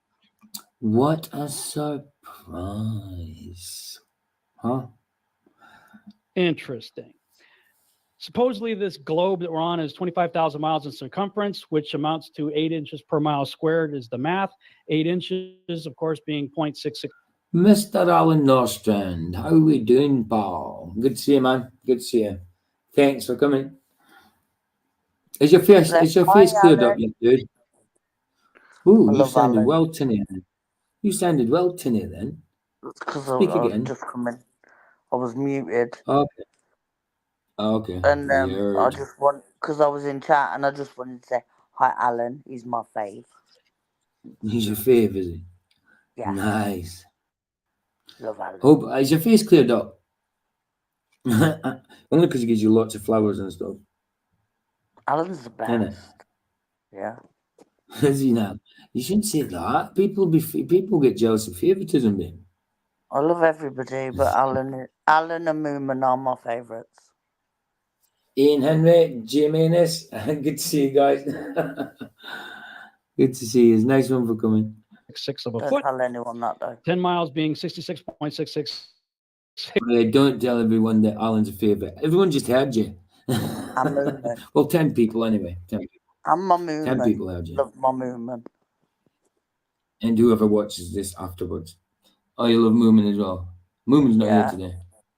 I know, but Moomin is good. Hey, Joe, how's it going? Good to see you, man. Good to see you. I just said hi, Joe. Good to see you, Joe, man. Good to see you. We're just doing a watch party on Rob Skiba. I was trying not to talk through it, but I've ended up talking a little bit. And I've got the end of some of the videos. Yeah, links in chat if anyone wants to come in. But yeah, I'm just basically having a watch party. 6 feet. Jeffrey, one of my favorites. You're getting to see a pattern here. The tilt of the Earth. I looked that up. Okay, the tilt of the Earth. Apparently, Jeff's a favorite now as well. No, Jeff is one of my favorites. Degrees. He's one of the OGs. He's one of the OGs. Oh, he's one of the OGs. OGs. Thought you said OGs. The OGs. OGs. Aye. OGs. I've never heard you saying OGs before. That's a bit weird. I love everybody. You can't say that now. You've given favourites now. You know what I mean? I do. Yeah, but it's only people I talk to more in chat. You're my favourite too, Alan. Ian, don't rob my Alan. You read. Don't rob my Alan, you weirdo. The sources that I looked at were government sources. They're saying 23.4. 23.4 off of center. If you have a 90-degree angle, 90 subtract 23.4. Yeah, I've just got 10 minutes left of this video. Then I've got to the end. Well, half of another video that I've got to play for them. Gematria. We did do it before, and I forgot we hadn't got to the end of it. I thought I got a little further than Gematria. I thought we got it, but yeah, I'll play it from where Gematria said, which is 16 minutes in. 66.6. And that's it's probably all just a do coincidence. with the true locations of Babylon. Maybe it is. This other guy who believes in the globe. I know I'm crazy. I told you, don't believe me. Remember the slide with the tinfoil hat? Or let's just say things that make you go, This other guy who believes in the globe, it created this graphic, and I saw it on his website, godtype.com, and he was saying all of these distances in nautical miles from various points of Antarctica. I'll pause it there, babe. Have a quick scan of that and see how many things come to 666. You know what I mean? That's not half of it, but it's just some of the stuff. Let's have a quick scan. You know what I mean? Remember, I'm on my phone. I know. All right, okay, but you can see kind of there's loads of kind of things that equate to 666 when it comes to the heliocentric model and where they put things. You know what I mean? Numerology wise, depending what text we're talking about. You know what I mean? But it's all over the place, babe. It's all over the place. Yeah, I can see it on the telly. It's on Antarctica everywhere. Yeah. It's all over the place, baby. Did you see what Dylan said? To the Jerusalem, to the Vatican, obelisk, to Washington, are 6,660. Okay, I people. thought this was an all-inclusive environment. Yeah. If you're called Alan, Yeah. I love all of you. But you all need to send me flowers. You dropped yourself in it. That's it. You want to get yourself to blame. I did say I love you all. Nautical miles. I'm like, okay, whatever. Godtype.com. It's up in the top corner there. He believes in the globe, and the tap dance he does around this to say that, that's whatever. I'm like, okay, dude, yeah, sure. The number of the beast is 666. Nimrod, again, was born in 1908 AM, year since creation. Just so happens to be, if you flash forward to 1908 AD, Ernest Shackleton boarded a ship called the Nimrod. And he heads down to Antarctica on the Nimrod expedition. Now, in the biblical account, Nimrod went up to try to get into the firmament. If you can see the text. In 1908, if this model is true, it looks like they went out to get to the firmament towards the outer regions. Now, people are like, well, if it's a flat Earth, how come we don't fall off the edge? Well, because it just so happens to be, if you Google coastline of Antarctica, you see 200 to 300 foot ice walls.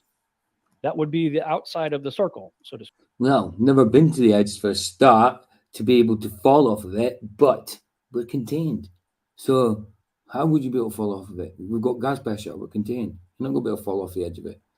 But nobody's ever been to the edge to find out anyway, you know what I mean? To speak. If you look into the Enochian account of... And I don't think the final experiment is going to tell us much about it. What happened to him when Enoch was not, for God took him. Where did he take him? Joshua says he was taken in a place of snow and ice. Ooh. So I'm going, okay, that's interesting. So that is interesting. That's something that I never even thought about. That's well interesting. Oh, Nimrod heads down to Shackleton heads down on the Nimrod expedition. Many more Antarctic expeditions soon follow. In 1931, a guy named Auguste Piccard, who was a scientist, shoots himself up into the stratosphere. He got to nearly 52,000 feet, first guy to get that high, in a metal ball hanging from a balloon, and comes back describing, for Popular Science magazine, no less, the Earth as a flat disk with upturned edges. Upturned edges, yeah. That's where Jean-Luc Picard gets his name from, babe, on Star Trek, Next Generation. From this dude who went up in the balloon, the highest guy gave in the balloon. Sorry? Is that the bold one? Yeah, that's him. Yeah, not Magneto, sorry. Charles Xavier. Patrick Stewart, yeah. Charles Xavier from the X-Men. Yeah, Paddy Stewart. Did he ever have hair? description of what he saw. Yes, he did. He did have, yeah. I think he went bald really early, but if you look at early photographs of him, I think, yeah, he did have, yeah. I'll try and find something. During World War II, the Nazis become obsessed with the occult and Antarctica. Just look into the Nazis and what they were doing down there. After World War II, the rest of the world suddenly becomes obsessed with Antarctica as well. Is the stage being set for the return of the beast? I'm going to conclude with this. I talked about the return of the Watchers that were judged, bound, and buried for 70 generations. Is it just a coincidence that what happened in the 20th century? The return of the Nephilim, is it just a coincidence that we're seeing the hybridization taking place? Well, what about the return of the beast? We're expecting the return of Christ. I believe that there's going to be a return of Antichrist as well. If you remember the names that I had up there, Osiris being one of the references to Nimrod, one of the names he became known by. Well, the tomb of Osiris was found in 1999. Dr. Zahi Hawass said, I have found a shaft going 29 meters vertically down into the ground. Babe, I've just sent you a link to a picture of him when he was youngster, a black and white picture, and he's got hair in it. If you look at it, it's in WhatsApp. You can look at it later, but yeah, there's a picture there. Yeah. Ground exactly halfway between the Chevron pyramid and the Sphinx. At the bottom, which is filled with water, we have found a burial chamber with 4 pillars. In the middle is a large granite sarcophagus, which I expect to be the grave of Osiris, the god. I've been digging in Egypt's sand for more than 30 years, and up to date, this is the most exciting discovery I have made. This is what they found when they looked at it. This is an artist's rendering of it. The red star is the location between the pyramid and the Sphinx. And then you came down into a large chamber, went down again, came down to an area that had 7 sarcophagus things, and another tunnel that went down even further, actually 6, with a 7th one going down. And then you have the artist depiction on the right there of what they found. Now, the sarcophagus was open. They did find a body inside of it. Everybody that looked at it and studied it did not believe that it was Osiris, but they were thinking that this may be what we might consider to be a resurrection chamber. And so what it appears is that somebody, maybe with the hopes of being resurrected, was loaded into this thing and it didn't work. But it's a very interesting find. You can look that up, study that for yourself. And in 2003, April 2003, coincidentally, 1 month before we set up the military occupation phase in Iraq, and the first thing our troops did was raid the Museum of Iraq, and 170,000 items were reported stolen. Of those, most of them were returned. The ones that were not returned, about 3,000 items that all dealt with resurrection and the afterlife. Probably just a coincidence. That's right after they found the tomb of Gilgamesh. And the story. Yeah, Jamaat Dread's the best way. Just get a site that does all the adding for you. Too right. Stories are to be believed. The body was found, believed to be Gilgamesh, incredibly well preserved, and the primary objective was to extract DNA. So then we get to... I think I've got a Chaldean one somewhere. I'm not sure if I've got the Gematria one. I'm not sure. A warning from Yeshua in Matthew 24. He says, if any man say unto you, lo, here is Christ, or there, believe it not. For there shall arise false Christs and false prophets, and shall shew great signs and wonders, insomuch that if it were possible, they shall deceive the very elect. And he says, behold, I have told you before. That's King James. Other translations make it sound like, hey, listen up. I'm about to tell you something. Remember what I've told you before? Think about it. If they shall say unto you, behold, he is in the desert. The body of Gilgamesh was pulled out of the desert in 2003. Go not forth. Behold, he's in the secret chambers. The secret chamber of Osiris was found in 1999. Believe it not. For as the lightning cometh out of the east and shineth even unto the west, so shall also the coming of the Son of Man be. That's what we should be looking for. Those are the real signs. Any other signs pointing to a Christ, forget about it. This is what you need to pay attention to. And then he says, for wheresoever the carcass is, there will the eagles be gathered together. And I think Steve said, rightly so. There are many different ways people have looked at these passages. Lots of different interpretations. Here's one of mine. When you look into what the occult believes, and again, the Freemasons and the Illuminati and all the secret societies and stuff, the rituals are all revolved around the dying and resurrecting character. Many cases directly associated with Osiris. That's true. Yeah, and the Masons do a ritual where they have blooming one leg up past the knee, the trouser leg, and they're blindfolded, and they reenact some murder thing. It's a bit mental. It's Crazy. Remember that video I sent you of them singing? And Manly P. Hall is one of the most prolific. Who? The Masons. Masons. In the room, and they'd left the curtains open, and they were all singing and dancing, and it was weird. I do. Yeah, of course. Well, it is. That's exactly what it is, a cult. Prolific writers of Freemasonry said, whenever you see an eagle with a point on the back of its head, it's not really an eagle. It's a stylized, conventionalized phoenix. The phoenix is the Benu. It's the dying and resurrecting soul bird of Osiris in the mythology. Yeah. So I'm at the train station. Phoenix born out of the ashes. Yeah. In Washington, D.C. And if you go there and you look up, you'll see the whole top of the train station is lined with pagan gods. There's one that I didn't put in here, but on the left side, the quote sounds like, it sounds like a biblical thing. It says, behold, I put... There you go. There's a old school scripture there, babe.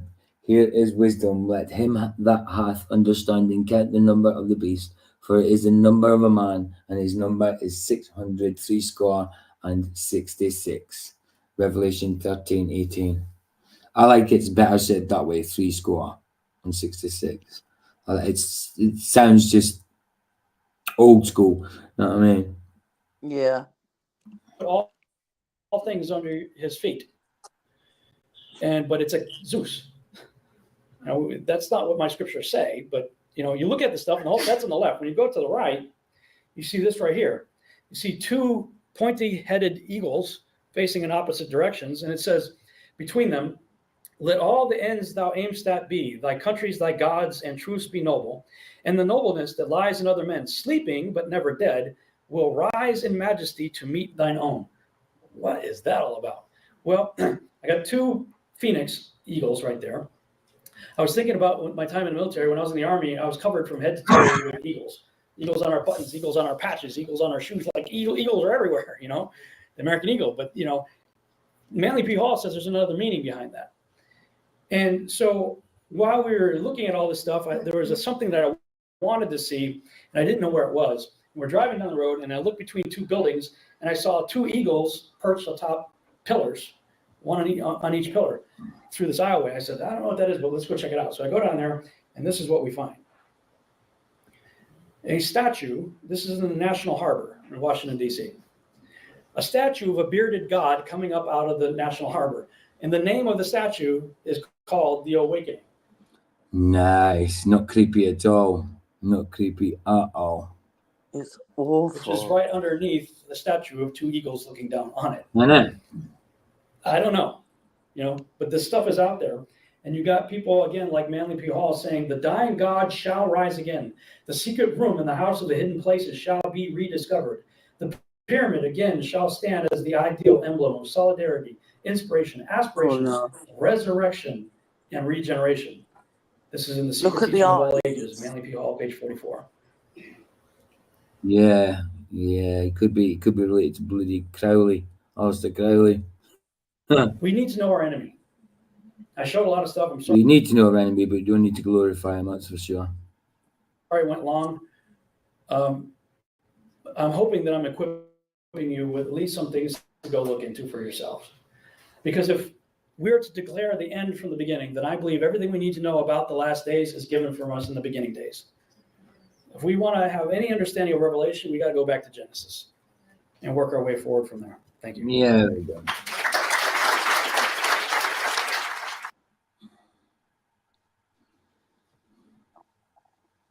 Everything we just looked at.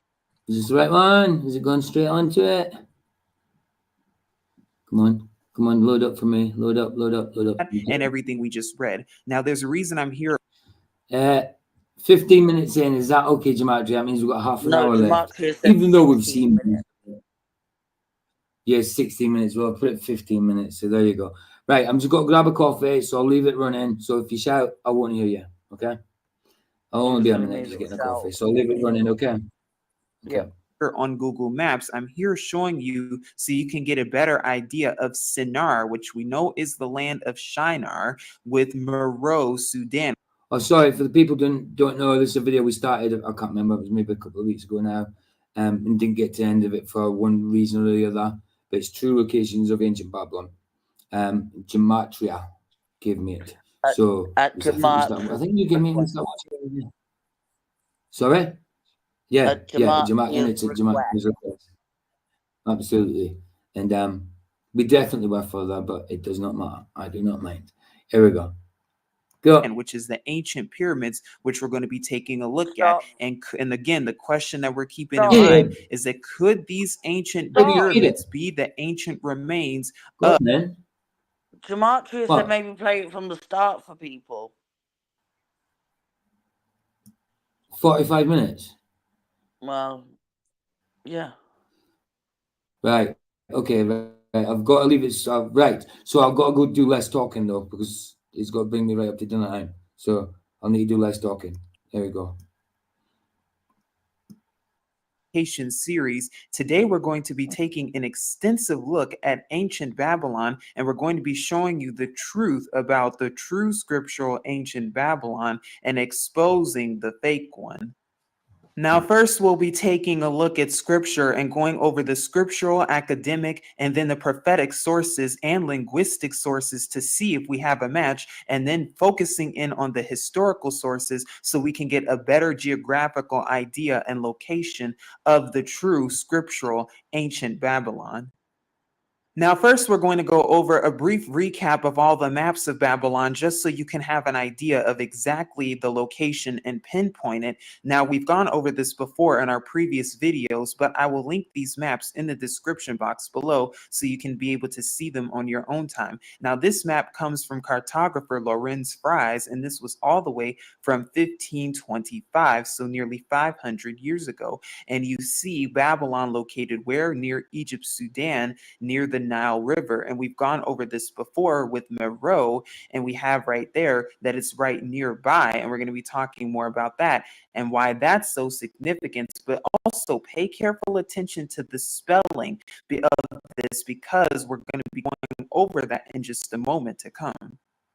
Now, this next map is from 1545 that comes from Sebastian Münster, and you're going to see it right here in just a moment to come. Now, this is the 1545 map. Now, as you can see right here, here is Babylon, and we're going to go over why you see Babylon up here towards the Egypt region and then towards down here in present-day so-called Sudan. We're going to be talking more about that later on in the video.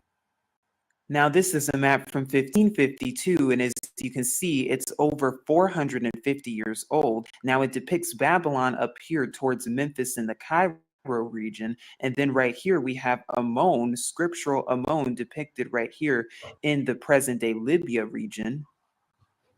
Again, we have Babylon with Ammon depicted within the same regions, because here's Libya right here, and there's Ammon, and then there's Babylon over there towards the Nile River. And we talked about that significance, why it's so important for the real scriptural Babylon to be located on the Nile.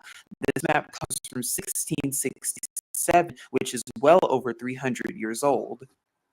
Here's an enlarged map of Babylon. As you can see, this comes from 1692, and it's shown near Ramses, Memphis, Sukkoth, and Egypt, along with Alexandria, again, along the Nile River, right? You want me to speed it up? Is that what you're saying? Babe? Dylan said, yeah, it was Dylan that said it, and I said, I think it's a good idea, because otherwise, okay, like, it's I can speed it up. 5 to 4 now. Yeah, right. We've got 4 hours until flat starts. I'll do it. Well, I'll just do it one by and the a way. quarter. Did you know Flats Who is is? in Oh, chat? Hiya, Flats. How you doing, mate? How you doing? Yeah, I'm just going to speed it. I'll do it 1 and a quarter then, since we've already seen start of it. Because we've got to cook dinner and that, and then go on. Yeah. Flats is, so I think that's a good idea. Yeah, sound. It's this one, isn't it? I've never done anything. 125. Yeah, there it is. Go away. here. And what this is really depicting is the fortress of Babylon. And like I said, later on in the video, we'll be covering that so you can have a better idea and see exactly what it's talking about. Now, this is Babylon depicted as of 1706. So once again, well over 300 years ago, and it's shown where? Near Meroe, Sudan. And we're going to be taking a look at that region of the so-called Sudan pyramid. Yeah, good to see you, Flat. Sorry, I was making a coffee. I didn't see you come in. Good to see you, man. If you want to come in, there's the link's there, dude. Because here's Babylon located right here, right along the Nile River in this map, published as of 1706. Say again. Say again. I said he's got to do dinner and bath the kids. Okay, no problems, dude. I haven't really been reading chat except when I've just come back in. But yeah, I just come back. I would have got to it. Bless your mind for coming anyway. This map was drawn in 1730, and as you can see right here, it's a little bit easier to see. Here is the land of Africa, Libya interior, as we've gone over that, as it was known back then, and so-called Nubia right here. Now, when you take a look, once again, we have the Nile River. 45 minutes should be about half an hour if it's 1.25. Should be about half an hour. Branching off, so this part branching off towards Ethiopia and continuing what they call southward. Here we see Babylon once again near Meroe, Sudan. Again, there is our marker point along with the Nile River over here. Now, upon further research, we've also even shown you even more maps and have even included bonus maps of Babylon, like this one from 1597. So once again, well over 400 years. And you see right there, Babylon right here along the Nile River. And then this map that was published within Oxford from 1712. So once again, over 300 years ago, you see Babylon right there along in Egypt. He must have been talking quite slow because that sounds just normal, doesn't it? It doesn't sound sped up at all. Pretty good. Along the Nile River once again, and you see it's along Egypt within the exact same region. And then over here we have Ammon once again, as we've gone over Ammon right there, the real scriptural Ammon. Now later on in the video, we'll go over a map from 1592 that gives us a hint about the Tower of Babel, but this is a map from 1720 that also shows Babylon near Memphis. And again, this a lot of it's just pictures and text and that, so it should be okay on 720. Depicting the fortress of Babylon, but this just gives you a better idea of where ancient Babylon is really. Gematria said there's some good map. Gematria said there's some good maps in this. I think earlier. Yeah. There is some good maps in it. I remember it. Like I said, I'm just trying to get through it. I'm not talking much through it. I'm just trying to get through it. Truly depicted. Now we're going to get some scriptural references. Not much to say when it's just maps anyway. Do you know what I mean? I've pretty much already commented on it anyway. Just go and see my other video. Innit, babe? This is what happens, right? When and you some historical references along with that. Yeah. Did you hear me? Yeah, I know. I do think it was because I only had 5 hours left on StreamYard at the time when I was. Yeah. But then you did other videos after, so you forgot about it, and then. Yeah. But the thing is, my other videos afterwards were themed. Do you know what I mean? Probably that's why I didn't do it. I would have came back to it at some point, but I did wonder the other day why I had it. But Gematria would have reminded me, as Gematria did. But like me and Dylan have not watched it. Yeah. No, I know, because you weren't there during the night. Well, you've seen it from the start now. So shut up and listen. Weirdo. Oh, joking. Here we go. Academic references to see and back this up to see if this is a scriptural match or if that one in Iraq is a scriptural match. Now, remember, I told you to keep this spelling in mind, though. This is the map from 1525. Width sits constantly in high speed. You don't need to listen to it. You listen to him in high speed, you could never understand that. That would be word salad then. Or it'd be like Eminem doing his fastest rap. You know, it's a rap god thing. Wow. And as you can see, Babylon is depicted right here near Meroe once again, and then it depicts media too, the scriptural media also that's depicted right here that's nearby in a map that's nearly 500 years old. But you'll probably notice that the spelling is a little bit different. Why is that so important? Because when you take a look at the actual spelling in other languages, you'll start to find a match. Very interesting and suspicious indeed. What am I talking about? Well, if you go right here to Babylon, according to Wikipedia, and if you go to the alternative names, just like what we covered when it came to Assyria and when it came to Agade, and we've gone over that. Remember the Akkadian language? You see how it's spelled Babalim? Babalim? Well, isn't that just very interesting how we saw a similar spelling to that in the 1525 map? The only difference was there was an E there instead of an I. Very interesting and suspicious indeed. Not only that, but also when you take very interesting and suspicious indeed. He sounds better speeded up, actually. He's funnier. a look at Did the you not Aramaic, you get notice, Babel though, spelled with an I right there. Go on. where it says further up above that little map, Saddam Hussein's palace? Summer Palace, yeah. Well, he weren't a good person, was he? Saddam's insane. Yeah. Well, no, he wasn't portrayed to be, but was what we were told about him in the news actually true? I don't know, babe. I have no I've idea. got something on Colonel Gaddafi further up, haven't I, in this watch list that I won't mind watching at some point because I haven't watched it. Yeah. I don't know what it's about, but it's obviously got to be controversial. But I won't mind watching that at some point. I might do that on a random The Rise and Fall of Colonel Gaddafi. Is that what it's called? I have no idea. It's not what it's called. You're a liar. I have no idea. No, it's not that. It's not that. I'll look at it. I'll look at it afterwards. No, I'll see what it's called afterwards. Look, off the top of my head, I don't think that was that bad. Well, that's not too bad. That's not too bad. I'll tell you in a minute. And then when you take a look at the Elamite, it's Babeli. Well, that's what we saw in the ancient map too, very similar to that. Here is another linguistic and academic source of this. This comes from the Cambridge Ancient History, Volume 1, page 150, where it says the evidence of language. And it says right here, sometimes there can be reasonable doubt as to whether the Sumerian or Semitic name is older. It is held by some that Babalim, which is Yahudiath or Hebrew Babal, and Greek Babylon, was originally Sumerian. And you can see right here, Babalim. That's what I wanted to show you, is the linguistic side of this. Babalim, Babalim. Because we read something. It's called Muammar Gaddafi killed immediately after delivering this speech by TR Media. It's a month old. It's 59 minutes, but I'm not watching that today, obviously. But yeah, I'll watch that at some point in one of these random ones.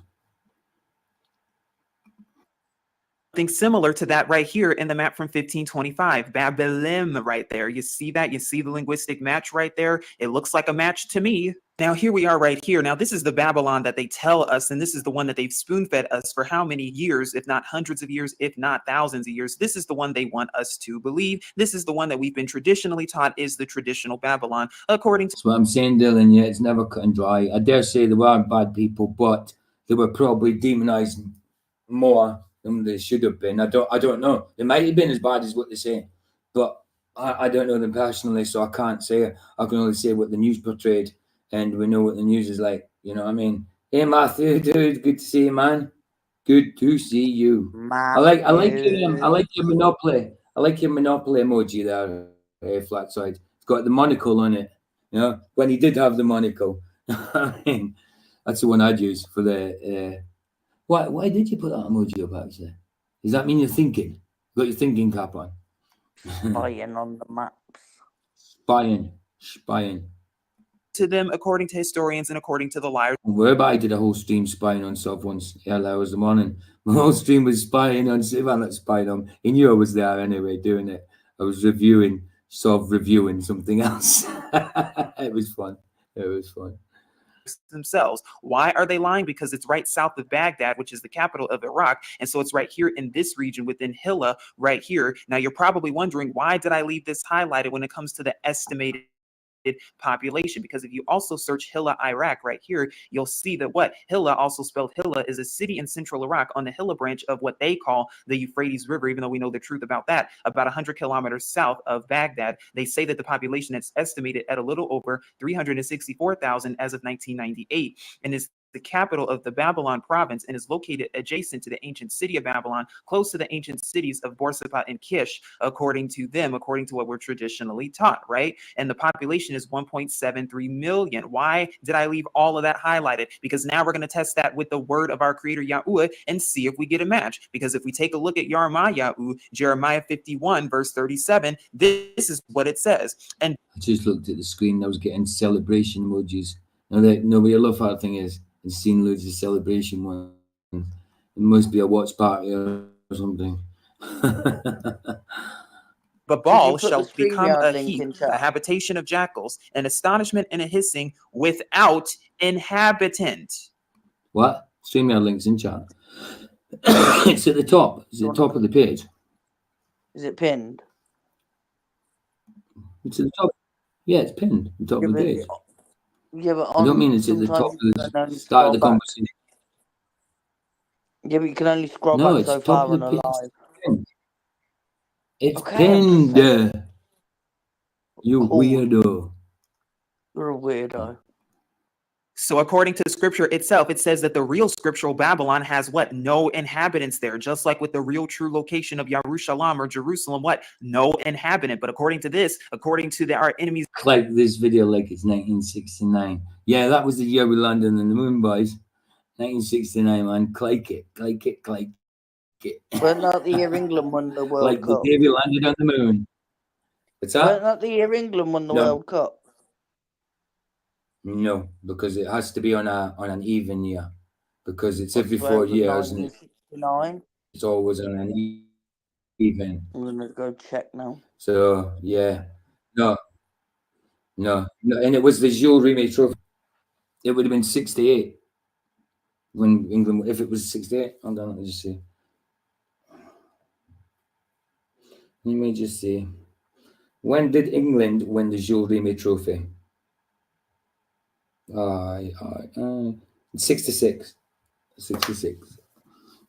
Yeah, it's yeah. World Cup's always land on an even year, babe, because it's every 4 years and it's always even, obviously.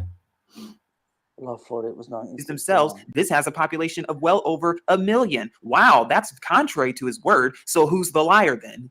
And while the enemy continues to find more reasons to try and debunk all this, well, we're going to keep moving forward and stand on his word. Because why is it important for scriptural Babylon to be on the Nile somewhere? And more importantly, why is it important for you not to be in denial? Now, again, here's a brief recap of everything we've pretty much gone over before, but it's important to get an understanding and foundation of this. Now, again, here's Brashith, Genesis 10 through 11 concerning Nimrod. And the beginning of his reign was where? Babal and Iraq and Akkad and Kalna. And in our Assyria video, we've covered Akkad extensively. Where? In the land of Shinar, in the land of Shinar. Not bad. 12 views and 12 clicks. Can't win it 100%, can you? That I mean. And again, we've already gone over the importance too of Shinar and why that's so important, because if we know the location of Shinar, then we know the location of Babylon also. Again, we've also gone over and told you about the linguistic significance of all of this, how Shinar in the Greek is Sinar and it's spelled like this. And we told you why that's so important. Hey, babe, you sure you didn't see this with me? Because I'm sure I said to you, remember when I gave you like a Shinar, like that guy said? Remember? No. Can you remember that now? Oh, it might have been another video. I don't think I watched this. No, it was earlier. I was the one that did it, if I remember rightly. And once again, we'll show you just for reference, just so that you're able to see that Shinar right here in the Septuagint or in the Greek, Sinar is spelled like this, Sennaar. Because is there a Sinar Shinar region in Africa near scriptural Babylon? Do we have a scriptural match? Why, yes, we do. The exact same spelling of Shinar or Sinar in the Septuagint in the Greek. We see that where? In present-day Sudan, around the exact same region as we saw Babylon depicted in the maps from the 1500s. In the exact same region along the Nile River, we have a scriptural match right here. And this map comes all the way from 1806, well over 200 years ago. And notice how it's on this map twice. And once again, it's in a region that's located along the Nile. So we know we have Sudan as one of the regions for the scriptural Babylon. Now, here's just a few more maps to show. Now, what's also interesting about this region is that it's also where near desert areas, deserted, no inhabitants. All right, so we see again Sinar Shinar from a map from 1820, so almost 200 years ago, within the same region. Got to say hello, Geronimo. It says Babylon was near today's Baghdad. It's well established fact. What were you saying? Flat said, gotta go, blessings, see you later. See you later, Flats. There's Flats. I'll see you tonight on the show, dude. I'll see you tonight. If you got, hopefully you've got a topic. But yeah, see you later, dude. Bless you, man. Nice one for coming. Now, that same 1820 map, if you go a little bit more east along the Nile River, there's Sinar or Shinar, which is in Sudan. And you have over here towards Ethiopia, you have the Tigray or the Tigris River. Could that be referring to and talking about the Tigris? By the way, Sinar is still a town to this day. Shinar, it's still a town today in Sudan. And it's from the Sinar kingdom, as you can see right here in 1750. This was the... I used to be a sinner, but now I'm a saint who sometimes sins. You're not a saint, you're the person. I'm definitely not a saint. I know. I'm only joking. Of it. Here is its location in Sudan, in southern Sudan, over here. Then we've gone over this map from 1730 that shows not only the Tigray right here along the Nile River, but again, Sinar right there, the land of Shinar. There's nothing wrong with looking into it, Geronimo. Scriptural Shinar, but also the scriptural Susa or Shushan that's located right here. And we've also talked about and covered how the story of Hadassah, the story of Esther, as it's commonly known, more than likely took place in this region in so-called Sudan. We've also confirmed a few more things with this map from 1730, how this map also shows things like Sinar. Are you the same Geronimo that used to come into Flatses? Susa right here, as you can see once again along the Nile. So we have the scriptural land of Shinar, the scriptural Susa, and the scriptural Babylon within the same region, the scriptural Tigris region over here in Ethiopia along the Nile River. And by the way, the Nile River is also known as what? The cradle of civilization. Why is that the case? Not only that, but if you go a little bit more westward towards Chad or present day Chad today, you have Median or Media, just like what we saw in the 1525 map. Very interesting and suspicious indeed. Not to mention that the desert of Seth is nearby too, which is also scriptural. And later on, when we go over more of the Tower of Babel, we'll also be talking about this more too, Babal Mandel, because you see right here, it's over here towards this. Well, this is called True Locations of Ancient Babylon. So, turn back to True Locations. Well, like you say, Geronimo, there's no harm in looking into it. If people find it interesting, they find it interesting. You know what I mean? It's up to people what they want to watch. You know, are you the same Geronimo? Can I just say, are you the same Geronimo that used to come into classes? This was requested by one of the people that's always turned up for you. Yeah, exactly. So exactly. So I'm not going to. Do you know what I mean? So, and I think it's interesting. You know what I mean? There's nothing wrong with looking into stuff. You know what I mean? Look, we're a family here. Yeah. And exactly. And we look at different things and different points of view because we don't all believe the exact same thing, but we're open to looking at what other people in our group are interested in. Mm-hmm. You may not like it, but nobody else has got a problem with it. No, exactly. Mikey, Sea Lightning says Mikey will go live today with his car, Flat Earth Mobile. He now has a permanent Gleason map on his car hood. Yeah, I've seen that. It's good on his bonnet. We say bonnet, yeah. He will go live twice at an event of 40,000 people. Support him. Excellent, man. Excellent. Sea Lightning put his link in. Put his link in. I'm dare say that everybody in my chat's already subscribed to Mikey, but yeah, put his link in anyway. You know you could put anybody's link in anyway, Sea Lightning. You're welcome to. You know what I mean? Just don't put baller links in. You've got a spinner. Region towards Arabia and Africa, towards present-day Djibouti and Eritrea, and you see right here Susa, Shinar over here, Babylon over here, extending all the way over there with the Tower of Babel taking place in this region. But like I said, we'll be going over that later on in the video to come. Now, with scriptural, academic, historic, and linguistic sources, we're now able to pinpoint exactly where scriptural Babylon is and exactly have an idea of where it is according. Oh, there you go. I didn't realize Dylan wasn't subbed, obviously. Nice one, Dylan, for subbing to Mikey. Bless you, man. Mikey's cool. Mikey's cool. To the ancient maps. And there's a lot of stuff. He goes out there and puts himself in amongst people. You know what I mean? Angles about, say again, then look at the angles about the topic, not just one. It was a request of a video that I put on not so long ago, so I put it on to finish it. So not the people in here in chat had seen it all, so I put it on from the start. It's meant to be a watch party, so it's not an in-depth study. This is something we're doing for just fun. Okay, Geronimo. If you don't like what we're talking about, if you do not like what we are talking about, don't watch. It's simple. It's not rocket science. Yeah, I'm not doing an in-depth study on it. Do you know what I mean? While looking at a video. Wow. It's obviously the same Geronimo. Everything we just looked at and everything we just read. Now, there's a reason I'm here on Google Maps. I'm here showing you so you can get a better idea of Sennaar, which we know is the land of Shinar, with Meroe, Sudan, which is the ancient pyramids, which we're going to be taking a look at. And again, the question that we're keeping in mind is that could these ancient pyramids be... Did you get rid of him? Yeah, too right. Yeah. He's a troll. No, he's a troll. And if it's the same Geronimo, he's a troll.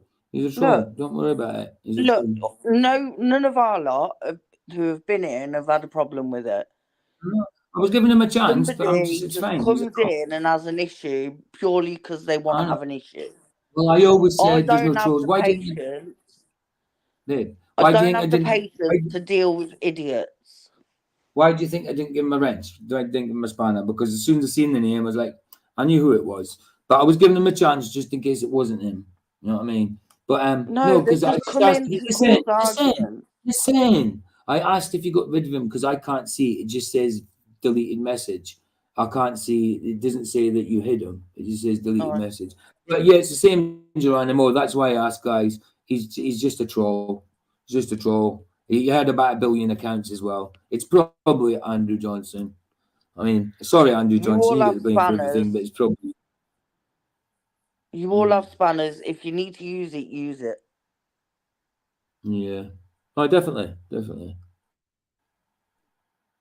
Exactly, Jeff. But I think it's the same Geronimo that used to come into Flatz's, but he's been banned from Flatz's so many times. I don't think he gets his name just gets bypassed now. When Flats does the Exodus, when he lets people go down again. You know what I mean? I think his name gets bypassed because he's been just like Pentalica and things like that. I think they could be the same people. We don't know, but that's why I asked, just in case it wasn't the dude. But it was. I could tell by the attitude. You know what I mean? The ancient remains of ancient Babylon. So now we're going to zoom in a little bit more just so that you can have a better idea. Once again, we're in Sudan itself, and you can see right here, this is Meroe, or the pyramids of Meroe, which we're going to be going over along with Shindi nearby. That also has some pyramids of Meroe also in that region. We're not going to cover all of it in this video today, but I will take you to those ancient pyramids so you can take a look at them. Then you have Khartoum Omdurman right here, which is the capital region of Sudan today, as it's commonly known. And then you have Sennaar right here. Now, once again, pay careful attention how this region is located where? Along the Nile River. It's so important that it be located along the Nile, and you're going to see why in a moment. But here is Sennaar right there in so-called Sudan, as we just saw on the maps. And then again, we're going to zoom out and then go a little bit more northward, as it's commonly known, to get to ancient Meroe right here in Kambushia and a few other places. Note the Ya right there along the Nile River, as you see right here. It would only make sense that according to scripture, that Babylon would flourish along this river, just like ancient Egypt and a few other ancient civilizations. And so then here's Kassala right here. We're going to be talking about that town and its significance in a moment to come,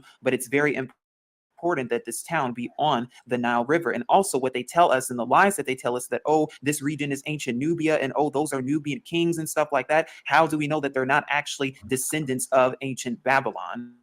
I just thought, how does Geronimo know anyway that I wasn't going to cover all sides? Who was to say that I wasn't going to have another video after this one and another video after that one covering other sides? Not that I was, but how does he know? because he just made an assumption of me being a flat earther. Do you know what I mean? And it's just something to whinge about. You know what I mean? I knew it was him. You're never going to please everybody, but not one of No, our he's lot a has ball. complained about what we're watching. So No, he's an anti-flat earther anyway. He's an anti-flat you earther. can go watch something else because we're not interested in your opinion. Because they tell us that this is the ancient kingdom of Cush, but we know Cush was what? One of the children of Ham, or along the line, the descendants of Ham. Just like Nimrod, which is where Babylon came to be. Now, what's also interesting about all of this is that on ancient maps, you saw Babylon northward towards Egypt, and what this is referring to is the Babylon fortress, which was an ancient fortress in the Nile Delta located in the area known today as Coptic Cairo. So we see that it's right here, located within this region. Here are the ruins and the remains of it right there. And we've also gone over the word Mesopotamia in our video covering Assyria. If you have not seen ancient Assyria, please do in the description box below, because what you'll see is that what Mesopotamia is part of the deception. It's part of the delusion, because ancient text and ancient scriptures back then will let you know that it was never called Mesopotamia, that it was called Aram Naharaim, which means the area of the two rivers. Which two rivers is it talking about? Could it be talking about and referring to the two rivers of the Nile? Now, this website is from Coptic Cairo, and the reason I'm here is because it gives more info about the Babylon fortress, as you can see right here, and it gives you a picture of the ruins right here. And if you would like to learn more about the history of it, you can do so right here. I'll link it in the description box below. But again, an ancient fortress of Babylon located in present-day so-called Egypt. We're going to get to the fun part and explore. Looks a little like the Colosseum, you know, that kind of shape.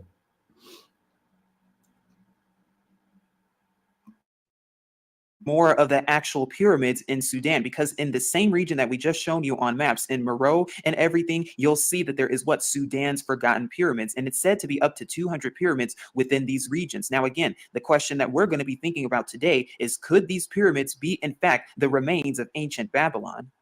We'll also be talking a little bit more about Sudan itself, because why in the world are they constantly trying to demonize Sudan any single way, shape, and form that they can in Western media? You're going to find out why, just like with Niger and Nigeria, with all the wars going on over there. Hey Mikey, how you doing, man? Good to see you. Good to see you, dude. I heard you going out and your old travels today in the car, doing a bit of flat smacking. Good on you, bro. Good on you. I think Sea Lightning put your link in. I think you definitely got a sub anyway from Dylan. But yeah, nice one, dude. Like I say, I appreciate what you do, man. There's obviously a reason for it, and then the Darfur region too. But as you see right here, it says in Sudan's Nile Valley, there is a series of ancient tombs and pyramids that are rarely visited by tourists. Why is that? The devil and Mikey appears. He can make that one do a little funny do one of his little funny shorts on that. They're brilliant, dude. So hilarious. The case, and if we keep going, you will see that these pyramids date back to the kingdom of Cush, a major power between the 8th century before our Messiah and the 4th century AD. Now, again, the question we need to be thinking about, really, when it says kingdom of Cush, is it actually the kingdom of ancient Babylon? And you see how these wicked translators and everything and these so-called archaeologists, you see how they twisted and manipulated everything, because when it says Cush, well, we know that Cush was one of the descendants of Ham, which was also Nimrod, which is why Babylon even started and came to be. So again, is this really just code word for the kingdom of Babylon, ancient Babylon, so to speak? But if we keep going, it says tourists wishing to see the pyramids must travel in a jeep and then by camel or on foot to access the remote sites. Well, that's good to know, because what? There's no inhabitants, little to no inhabitants at all, according to scripture. Now, this says, according to UNESCO, the liars themselves, the wide range of architectural forms found at the island of Meroe, which is a semi-desert landscape between the Nile and Atbara rivers, is proof of contact between sub-Saharan Africa and the Mediterranean and Middle Eastern worlds in this period. So even according to the geographers and historians themselves, that this region was very important to world history. Why? Because could it have been ancient Babylon? Now, it goes on to say that Meroe is an ancient city that was the capital of we know, the kingdom of Cush, or a so-called Babylon, for several centuries. The pyramids here house the remains of the deceased Cushite rulers. But again, could some of them actually have been Babylonian rulers? Yeah, Dylan, Mikey Smith, he does a lot of good observations, stuff like that. he's live. He's live a lot of the weeks of the night, and he does a lot of good observations on the stars and stuff. He's got some brilliant pictures on the stars and stuff like that. Head over to his channel. I mean, you know what I mean? If I wasn't shutting up soon, we could have him on talking about it. You know what I mean? But if he's ever at the start of any show, man, he knows he can come on and talk about his stuff anytime he wants, man. He gets the truth out there, doesn't he? He does, absolutely, without a doubt. Without a doubt. And he's themselves or even descendants. Sorry, Ben. Yeah. He doesn't get the credit for what he does, and he doesn't. Yeah. Yeah, underestimated, without a doubt. Without a doubt. Majorly. Of the Babylonian rulers during the time of ancient Babylon. Now, if we scroll up, we'll actually see the picture right here where it says more than 200 pyramids are believed to be located in Sudan. About 177 are located in the island of Meroe, while the other 74 are in the Nuri region, so in a region that's not too far. And you can see this is how the pyramids look to this day. Here is another picture from the background. As you can see right there, there are some pyramids that are located back there. Here are some ancient remains of these ancient pyramids that's located right here, and they still stand to this day. Here are some more pictures of these ancient pyramids depicting ancient Babylon, at least the region of it. Now, it goes on to say that the Sudan pyramids of ancient Babylon are smaller than those in Egypt, and I know I'm adding my own commentary, but it says they are also far less busy, typically receiving about 10 visitors per day. So it's not a lot of travel over here in this region. Why is that the case? Then it goes on to say with here's another picture of the pyramids, as you can see up close with the camel. Visitors are able to camp at the footsteps of the steep. Them pyramids are really quite steep, aren't they? But it's good how they make that, and it looks like it's made of, like, I don't know what kind of brick that is. It kind of looks like mud, but it's probably something harder. Pyramids overnight, and sometimes they have to. There are no hotels or restaurants nearby, so we see that this is a very, very secluded region. It is very, very arid. It is very, very deserty. Now, another thing to note about this region is right here in the ancient. That's the technical term, very, very deserty. I liked it. I liked it. It could have said something like it's very, very arid, or something like that. No, something that means dry. But, you know, very, very deserty. I like that. I like that. It's very good. Very technical. Remains of these carvings that's left in this region, because it shows you right here and tells you that stone rams line the entrance to one of the temples right there in Naga or Naka, and we're going to be going over that now. Yes, it gives homage to a pagan deity, but the reason that's so important is why? Because it proves what idol worship that went on in this region. Well, just like we know with scripture, according to ancient Babylon and those ancient nations, what they partook in idolatry. So once again, we see another scriptural match. Now take a look at this picture right here, and you start to see these ancient carvings and wall hieroglyphics right here. Now with this one looks very similar to a lion. Yeah, I was about to say it does look like a lion. That one. I can't quite make that one out. Babe. Yes. Mike, yeah. You said yes. He could come on with his phone. He's heading to the city almost there. He could come on. Yeah, you can come on if you want, but we're just watching the end of this video, then finishing, because I've been on for like 2.5 hours. We'll try to get done for lunch. You can get, the link's there if you want to come on. Definitely, well, dinner, whatever you want to. I'm saying lunch, dinner. Come on if you want, but yeah, all I'm doing is just watching the end, getting to the end of this video. You can definitely come on. The link's there. You can certainly come on if you want. But like I said, just try to get this to the end. We had a video before this. I did start it too. I did want to get finished for 2 hours, but yeah, no problem. I mean, I'd rather you have a full show to yourself, but yeah, it's by all means, come on, dude. Links at the top. Babe. Why is that so important, as we've gone over before? Because with what? Lions? Yes. To be fair, if we didn't finish this video tomorrow, if we didn't finish this today, we could finish it tomorrow, is all I'm saying. No, I'd rather get it finished because it's been in the back burner for a while. It wasn't finished last time, so I'd rather get it finished. I don't want to leave it for another video, babe. Say again. I'm just saying. I was just saying. No, I'd rather get it finished, to be honest. What? To be honest. But yeah, Mike is welcome to come in. That's why the link. You said Monday. Oh right.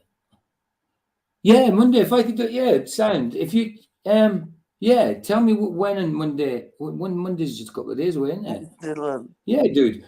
Tell me what time you're cool on Monday. Obviously, I'll be on Flatz's from Well, I don't know what time you are, Mikey. But Flats is in the UK GMT. Flats is usually 8 p.m. till about 10 p.m.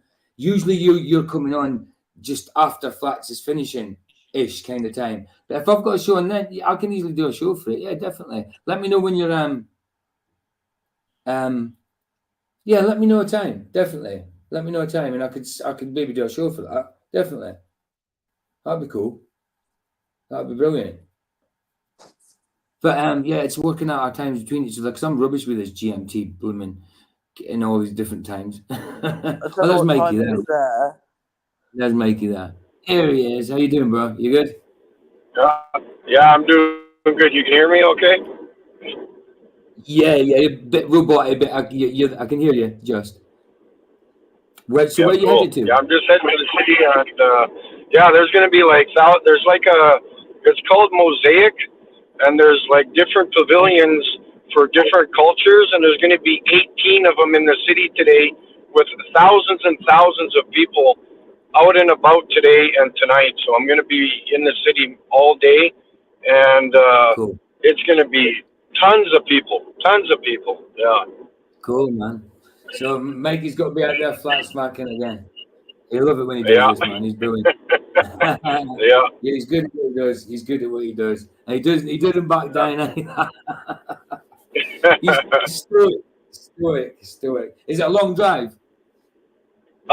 Just 2 hours. Not too bad. Oh, and have you just set out now, or have you been driving for a while? Yeah, the city. I'm just outside the city now. I was just going to pull over and show you how flat it is here. So, oh, go for it. Let's do that. Yeah. I'm going to do another experiment with spirit level too next time I come back to the city. So that'd be I'll cool. just show you how. That'd be cool. Right. Just get out. Let's get Mikey on the maximum. Can you do that? Put my sandals on. Can I reverse my camera here? Or? There we go. There's Mikey on. Mikey on the magnification. Oh, no, that's off. Can I switch my camera? Maybe not. Oh, I'll show you with the behind camera, I guess. Wow, I can see it already. Wow, look at that, man. And that's land, guys. That's not even over water, that's over land.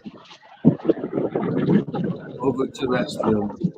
That's excellent, dude. Look at that road. Look at that for perspective.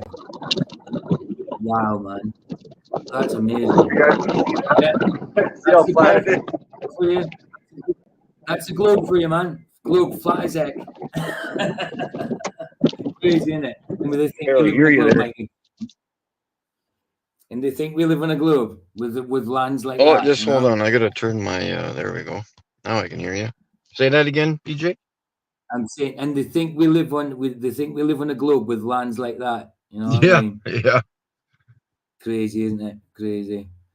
Right. How do I get this back up? Right. Present something. That one.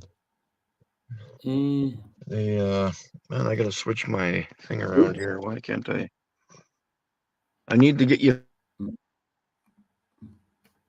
Oh, sounded like you went for a sec. There we go. Maybe I'll just turn the car on. I can hear you through the speakers. Yeah, it's a good video there. Good for what? Yeah, anytime, PJ. I can come on Monday in the morning whenever you got time, I guess. Yeah. If you work like my 7 a.m., what would that be to you? GMT. What is your time again? Well, right now it's 9:30 in the morning. Right. So now it's 9:30 in the morning. So that's 7 hours difference.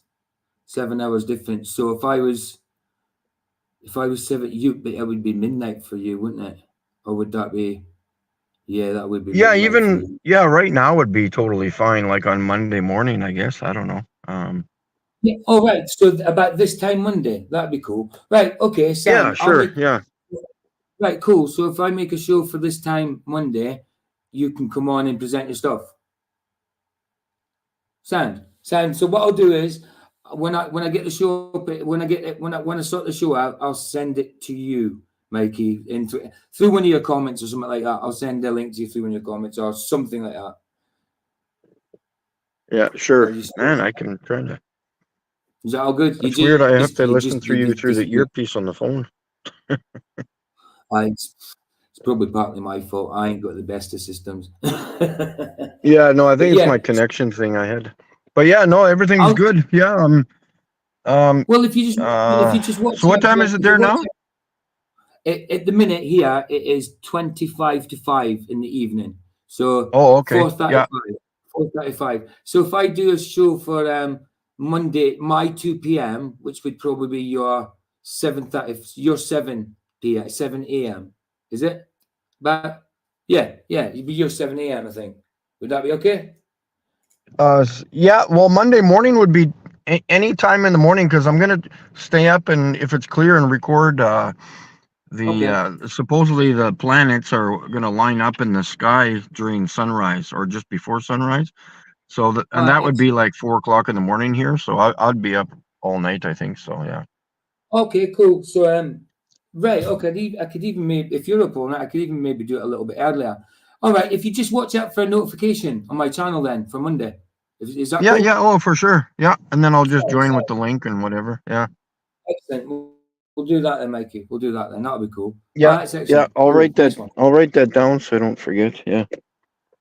So yeah, Mikey can come on and present his stuff, which he's got lots of it. Yeah, cool. We'll do that, man. That's excellent. Nice one. Yeah, for sure, man. Yeah. I think I'm gonna let you go now, because I'm having trouble hearing you through the phone or the car. It's not connecting properly, but yeah, I'll keep in touch with you, man, and you have a good day. And everybody else, thanks for watching, and yeah, have a great day. Excellent. Nice one for showing up, Mikey. Bless you, man. Yeah. All right, we'll talk to you later. Yeah. Bye now. Right, that's cool, guys. I can make a show for Monday and get Mikey on to present his stuff. So I don't need to do too much talking. I'll just hand it over to Mikey. Babe. Yes. Babe. Yeah. 2 wolves. Can you? Oh, 2 wolves, dude. How come you haven't got a spanner? Jamarcia's doing a runner. You got no. She's saying later to Mikey, I think. Is she not? I don't know. She. Sorry, I said. Why did I say she? It's because you spoke to me, and I just had a female voice that said she. Sorry. He. Wow, I can't believe I said she. That's the second time tonight. Wow. If Jamarcia's doing a runner, then that's bad. No, I don't think Jamarcia is doing a runner. I think Jamarcia better not be doing a runner. I think. Can't see why. Well, I'm going to play the rest of the video now. Yeah, 2 wolves. Good to see you, man. Thanks for coming. Wolves. Yeah, we've seen you a couple of nights. I'll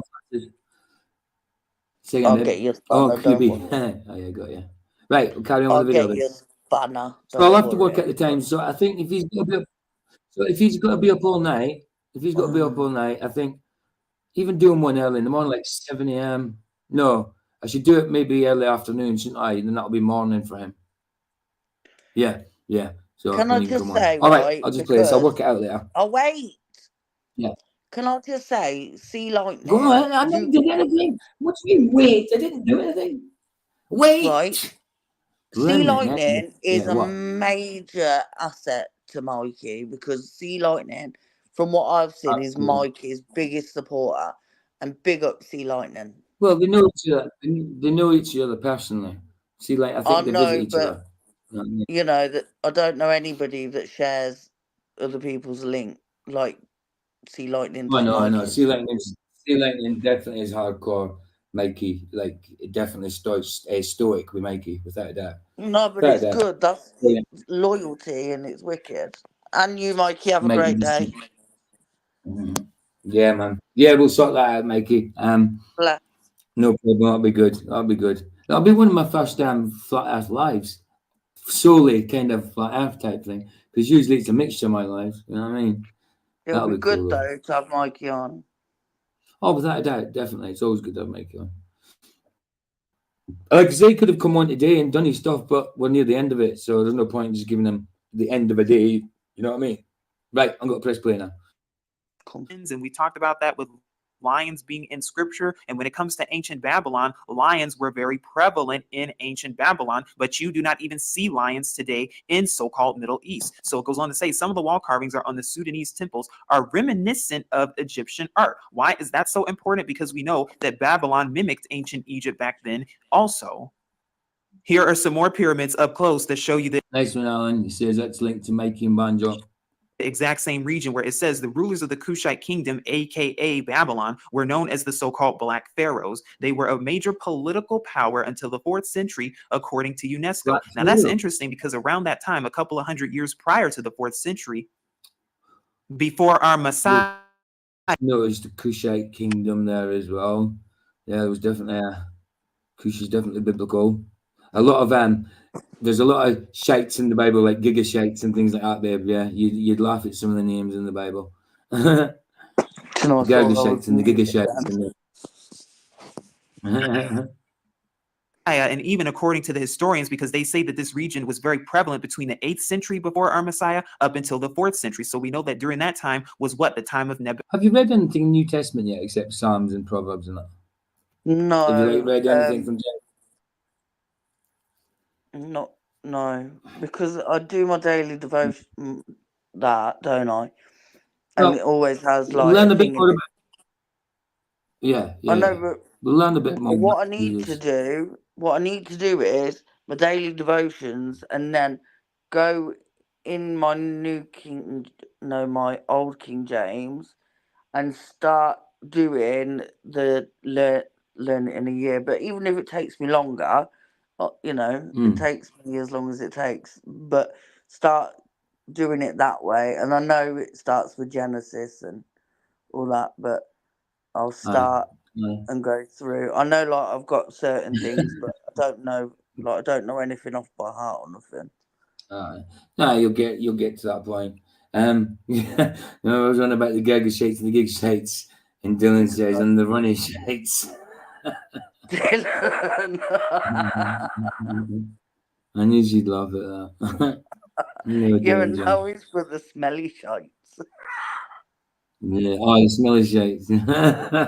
Madness. I think they go hand in hand, don't they? Running shites and smelly shites. Have you actually looked at the time of the height of what? Have you looked at Dylan's avatar? I haven't. No, why?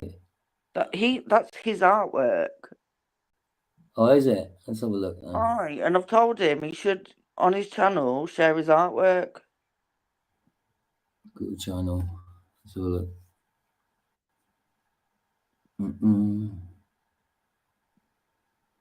Oh yeah, that's cool. That's really good. So you think he should show his artwork on YouTube? Yeah, definitely. It's like kind of abstract of the moon, isn't it? I think. Well, if that's what you call it, abstract, maybe. Yeah, I think it's cool. I like that.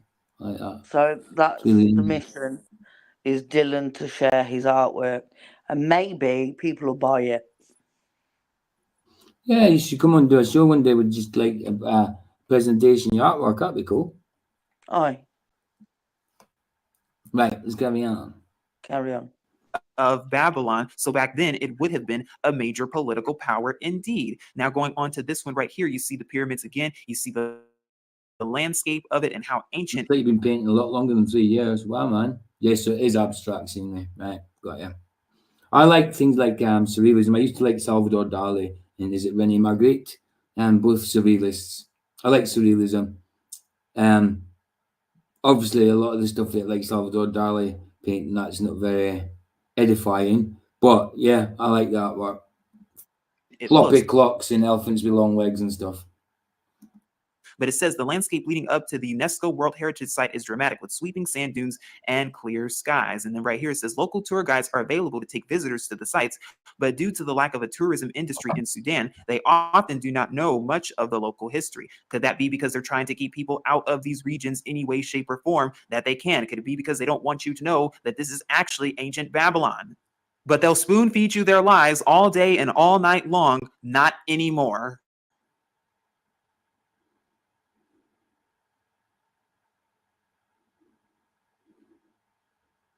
That's cool. Look at that. Now, just for some more geographical context, here we see Nuri, which is a place in modern Sudan on the southeast side of the Nile that's located about 15 kilometers north of Sanam and 10 kilometers from Jabal Barkal right there. And there's Meroe right there. And here's Nuri up here, as we've talked about, which are what, home to a lot of... You shouldn't tempt me, babe. You're saying I should really mute you. You shouldn't tempt me. I know, but Dylan Like, said just no way, mute. Vicky wouldn't be the same if you were muted. Big up Dylan. Yeah, well, exactly. Exactly. Well, you would be mute then, wouldn't you? Nobody would know you're there. These pyramids, because it says the pyramids at Nuri are in general smaller than the Egyptian ones and are today often heavily destroyed, but they often still contain substantial parts of the funerary equipment of the Kushite or Babylonian rulers who were buried there.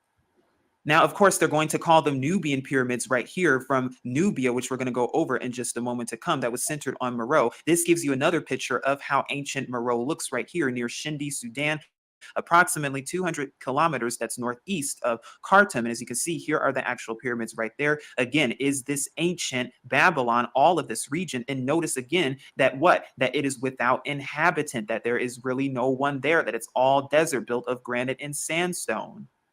Now, again, this has all been part of an elaborate scheme that we're now exposing, but part of the delusion of all of this is the word Nubia itself, because if you take a look at the linguistic side of it, the name Nubia is derived from that of the Noba people, nomads who settled the area, according to them, in 4th century, following the collapse of the kingdom of Meroe, according to them, which we have just gone over. However, before that, they claimed that it was known as Kush, so they claimed that this area was known as Kush, or in classical Greek usage, included under the name Ethiopia. Now, it's not the same kush I like. I like a different kind of kush. You know what I'm on about, don't you, babe? Kush. It's a bud.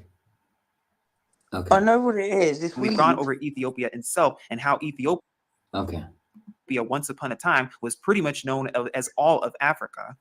However, if you do more research about Nubia and this region, what you'll start to find out is that this is also known by the Romans. The Romans were also the ones who referred to this region as Nubia, and that's how it started. Well, they do say great minds think alike, Aaron, or all stoners think alike, maybe. Could be that.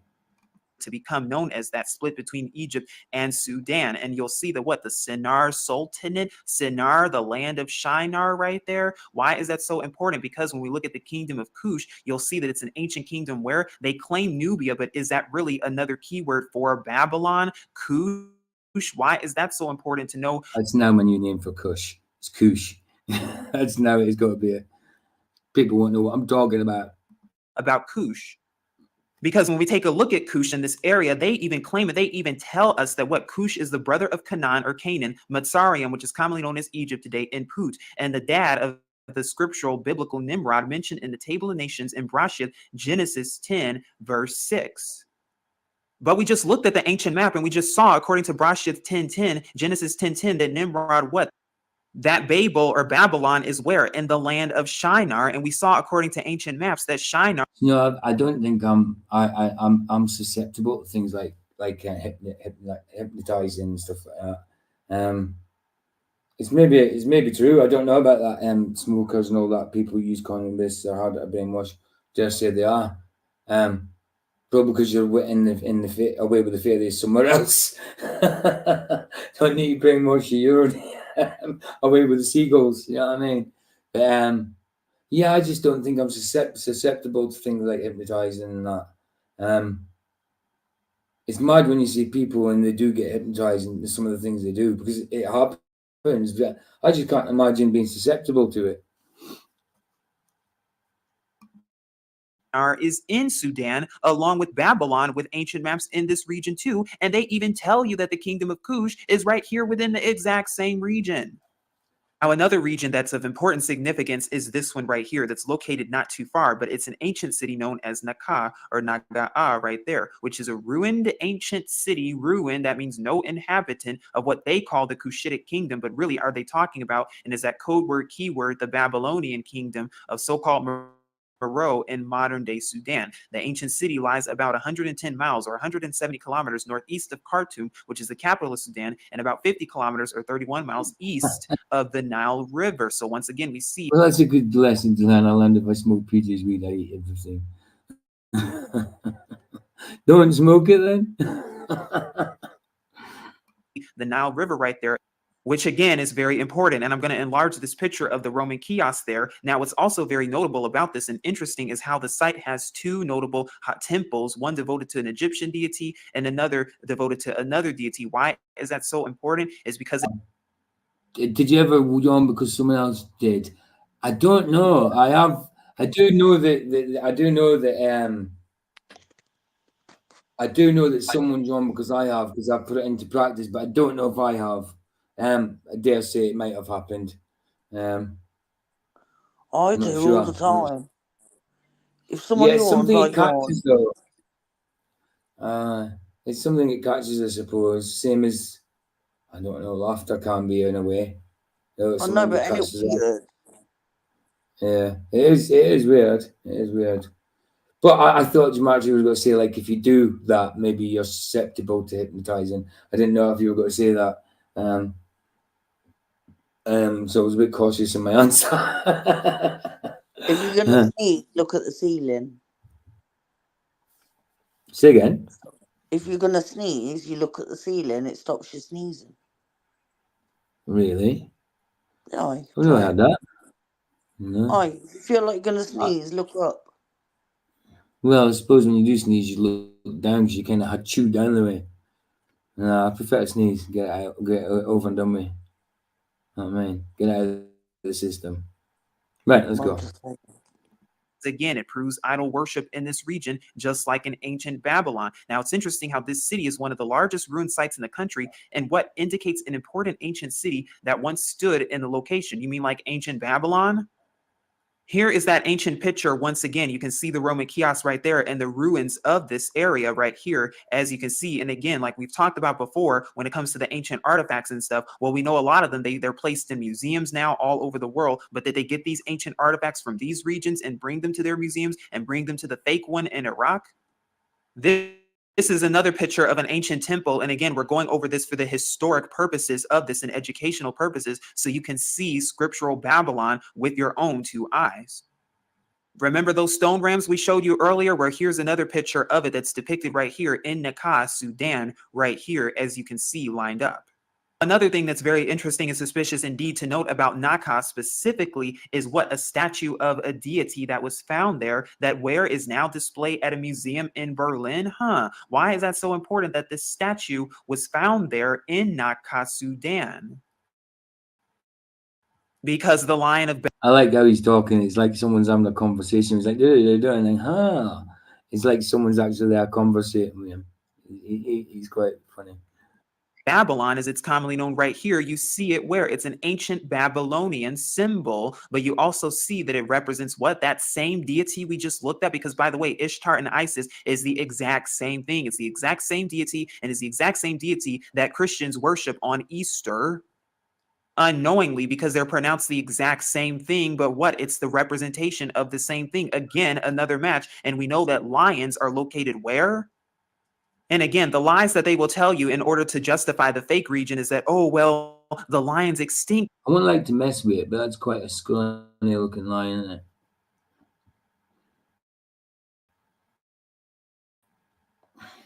Now in so-called fake Israel and in the so-called Middle East, that, oh, the lion's extinct. That's why they're... No, that's just a cover up and a lie.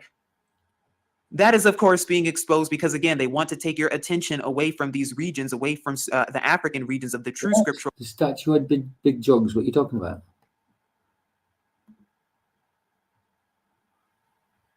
There. Go back and look at that statue. It had big jugs. Oh, the statue in here. I thought you were on about something else. Right, got you. Actual jugs. Right. Locations and place your attention on their own lies in order to promote atheism and all their other lies that they've inherited. Now, the following two places. Yeah, Barry, good to see you coming in at the end again. Still going. Oh, yeah, of course, you were in at the start, weren't you? Oh, was you? Yeah, still in, dude. Still in. From 2 o'clock. Probably finish in the next 10 minutes.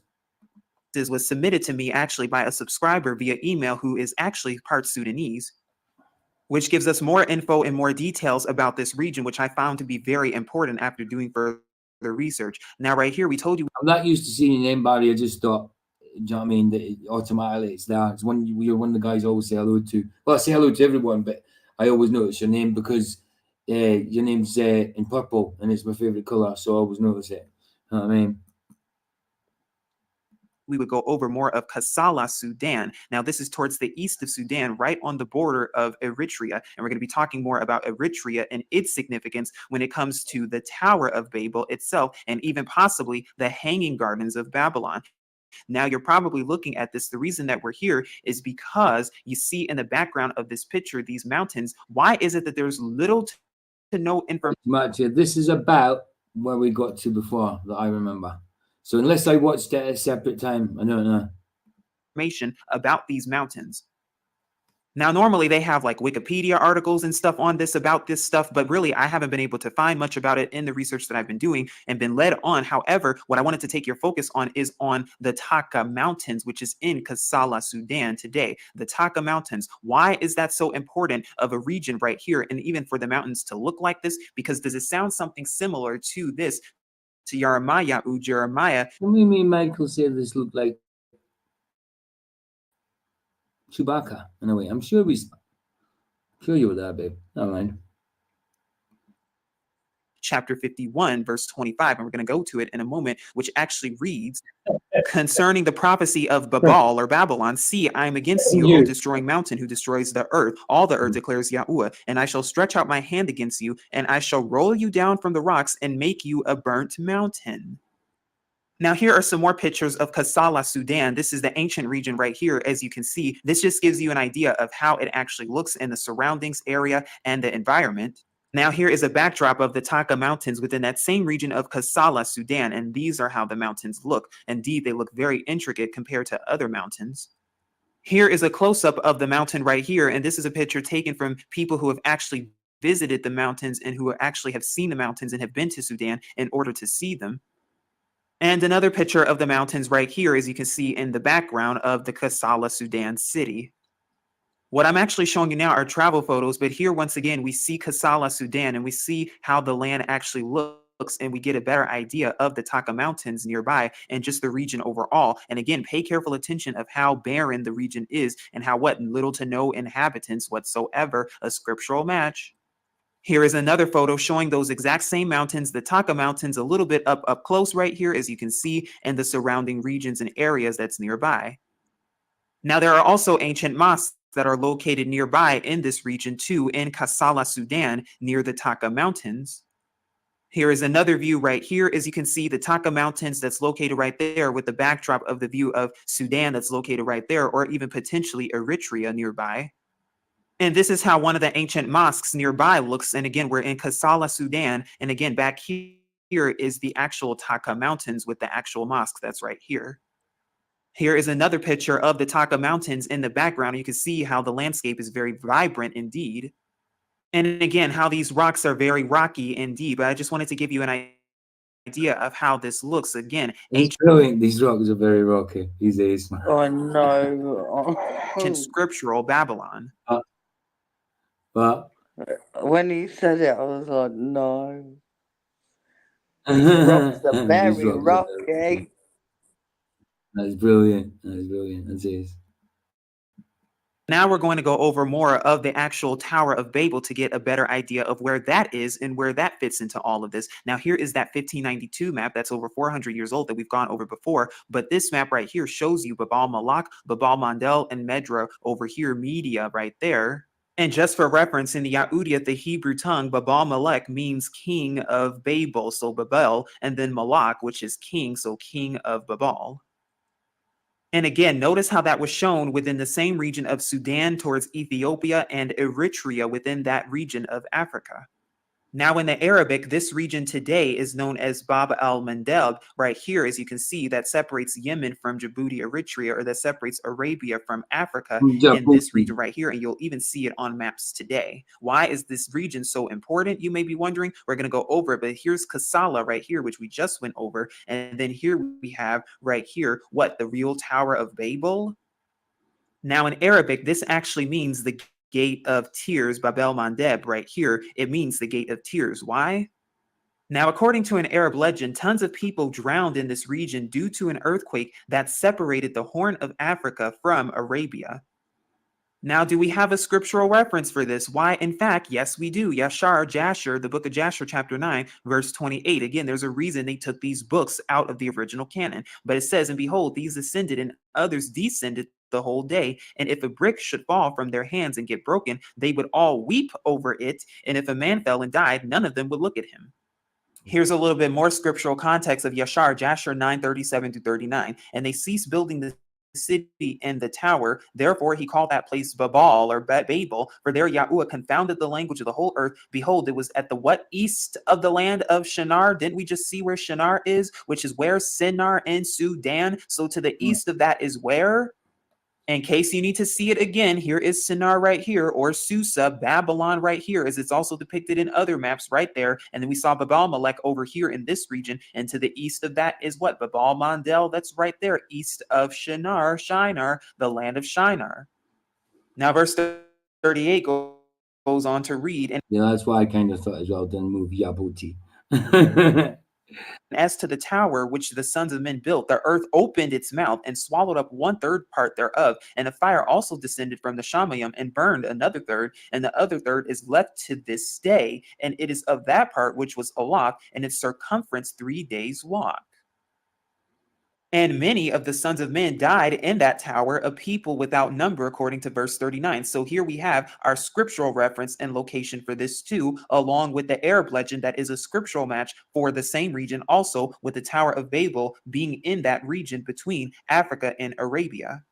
And then we've gone over this verse too from Ezra chapter 4, verse 9, that talks about what cities located or places, Tripolis, Persia, Erech, Babylon, and Susa together.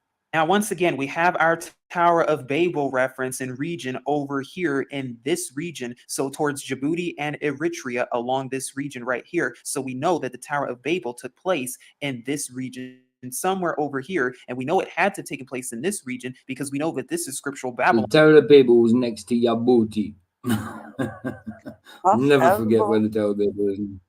It is next to people's booties. Must have been a big old booty, 3 miles wide. You know what I mean? 3 miles wide, 3 days walk around the circumference of Djibouti. No, if I said 3 miles wide, wow. What's that there? A big old booty. Yeah. That was the South Sagan in the background using sticks and shadows.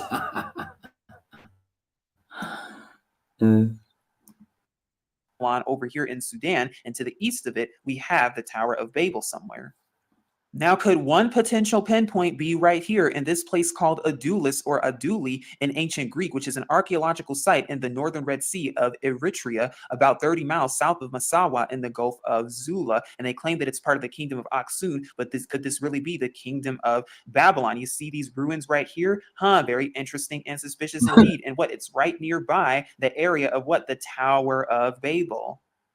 Now, here's a little bit more info about the ancient port of Adulis, which is so-called Eritrea today, as it's commonly known. Now, it says the origin of the name is not well known. However, Pliny, a historian who is believed to be among the first historians to write about Adulis, who misunderstood the place and thought its name to mean founded by escaped Egyptian slaves. Why is that so important? Because could that have been what? During the time of ancient Babylon, could that have been what? Slaves working on the tower and just part of that region and part of the Babylonian kingdom all together? Very interesting and suspicious indeed. Could this potentially be some of the ruins? Very interesting and suspicious indeed. He's so funny. It's quite sarcastic. I'm sure he did it. Yeah, towards yourself, yeah. I'm sure he probably did it just to entertain himself. Yeah, it's cool, man. I like that. It's funny. It's just the way you get. It's good because he's entertaining himself at the same time. It's cool. Aye. of ancient Babylon. Could this potentially be some of those ruins? Well, it looks like a scriptural match based on the scriptural locations and geography, and along with linguistics to go with it. Here is another picture of the ancient ruins and excavations of Adulis, Eritrea right here. And again, could this have potentially been the very region of Babel, ancient Babylon, along with the ancient ruins of the remains of the Tower of Babel? Could this be the actual location pinpointed nearby? Now we see why Eritrea is called Africa's North Korea. Now we see why all of the Chinese and everyone are interested in Africa all of a sudden, places like Zimbabwe and the gold there, because of the scriptural gold. Now we see why and understand why all of these other nations are so fascinated and intrigued with Africa. Now we see why the US has a drone base in Agadez or Agades, Niger, which is the scriptural Assyria. Now we see why they go to these places and make up these safari theme parks and stuff, because they're hiding evidence, because they're hiding truth, because they're hiding artifacts. Not anymore, because it says why Eritrea is called Africa's North Korea, because it says Eritrea has had some unhappy claims to fame over the years. Its war of liberation from neighboring Ethiopia, which began in the 1960s and only ended in 1991, was one of Africa's longest running conflicts. Then, as a newly independent country, it fought a war with Ethiopia between 1998 and 2000, one of the bloodiest in the continent's history, which only formally ended the summer of 2018.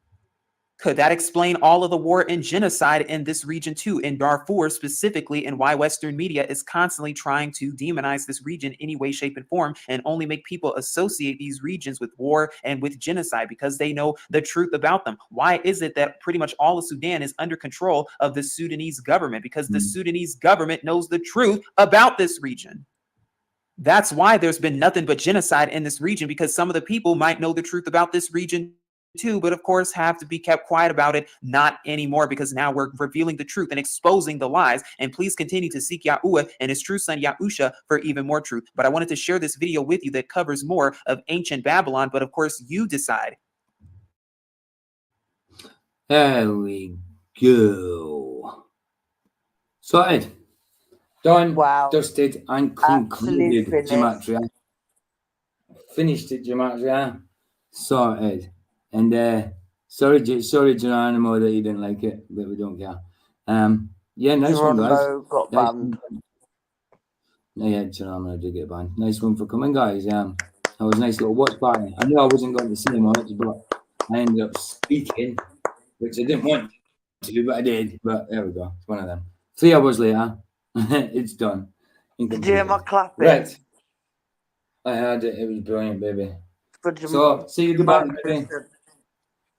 No, we're not going yet. It was very interesting. It was very interesting, definitely. We've only done 3 hours. We got to see the whole lot as well, not just halfway through. Oh no, me and Dylan have not seen it, so there you go. I don't know about Jeff. In 1 1/4 speed, so it's done. Jamatria's put link in. Okay. I can't see it. No. I can see it in here. No. Dylan's clapping. Maybe a while ago, maybe. No, it says it there. Where? I can see it in chat, in comments in here, in StreamYard. There's a link. Nope. No, it must be from a while ago. No, it's just it's from 1707. We're in 1708 now. No, I can't see one. No. I really can't see a link. Do you know what it is? What? It's the chat in here. It's because I never had it. It's that green square emoji. Oh, you numpty. It's not a link. I know, but it come up as a link, and I'm like, what's that? Yeah, sometimes it doesn't come up properly on certain things, on certain platforms, or certain sites or whatever. Sea Lightning put Mikey's link in for tonight again. For today. Yeah. Put link in before we close off. And that was interesting. Well, it is dinner time. Supper time, I usually say. In Scotland, where I'm from, I'd say supper time. But I'm not used to seeing dinner now being like down here. after dinner. Yeah. Supper's later. Not for me, it's not. Not for me. No, not for me. Not for me, not for me, not for me. Oh, I mean, yeah, just waiting for not Gematria. See Lightning to put in make his link again. It was good to see you as well, Two Wolves. I didn't see you for a while. I mean, I know we seen you in Flatchers the other night, but before that, I hadn't seen you for a little while. It's always good to see friendly faces. Not like see the faces, but you know what I mean. no, it's a good lot though. Are you isn't looking it? for that? Oh yeah, of Who, course, me? absolutely. Oh, No, because I yeah, I went off didn't know. I thought you. YouTube and onto that emoji. That's all right. That's all right. And see, like didn't put it in. I'll put it in. I shall get it. Give me a sec. Give me a second.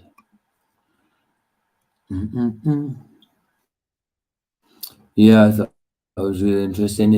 I think we put it on because it went with the video me and Michael was doing on Tuesdays. So I think that's why we originally started watching this one.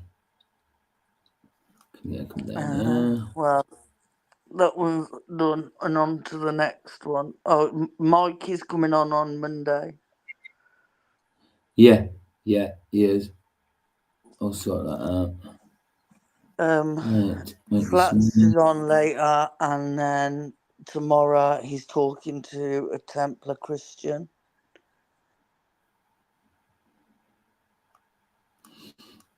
That's right, he is. Yeah, he's talking to a Christian who's also a Mason. Don't know how it works, but yeah, he's talking to that dude. I can't remember the guy's name, but yeah, tomorrow. I thought it was tonight for some reason, but no, tomorrow. No, it's tomorrow. And I don't know if anyone else has got anything coming up. If anyone else got anything coming up, put it in chat. There's Mikey's link for his channel, if anybody hasn't already subbed, but it's there for anybody who watches the video also. So bless you guys. Nice one for coming. Here the sunset's free. It's free. Finish it off, babe. Indeed.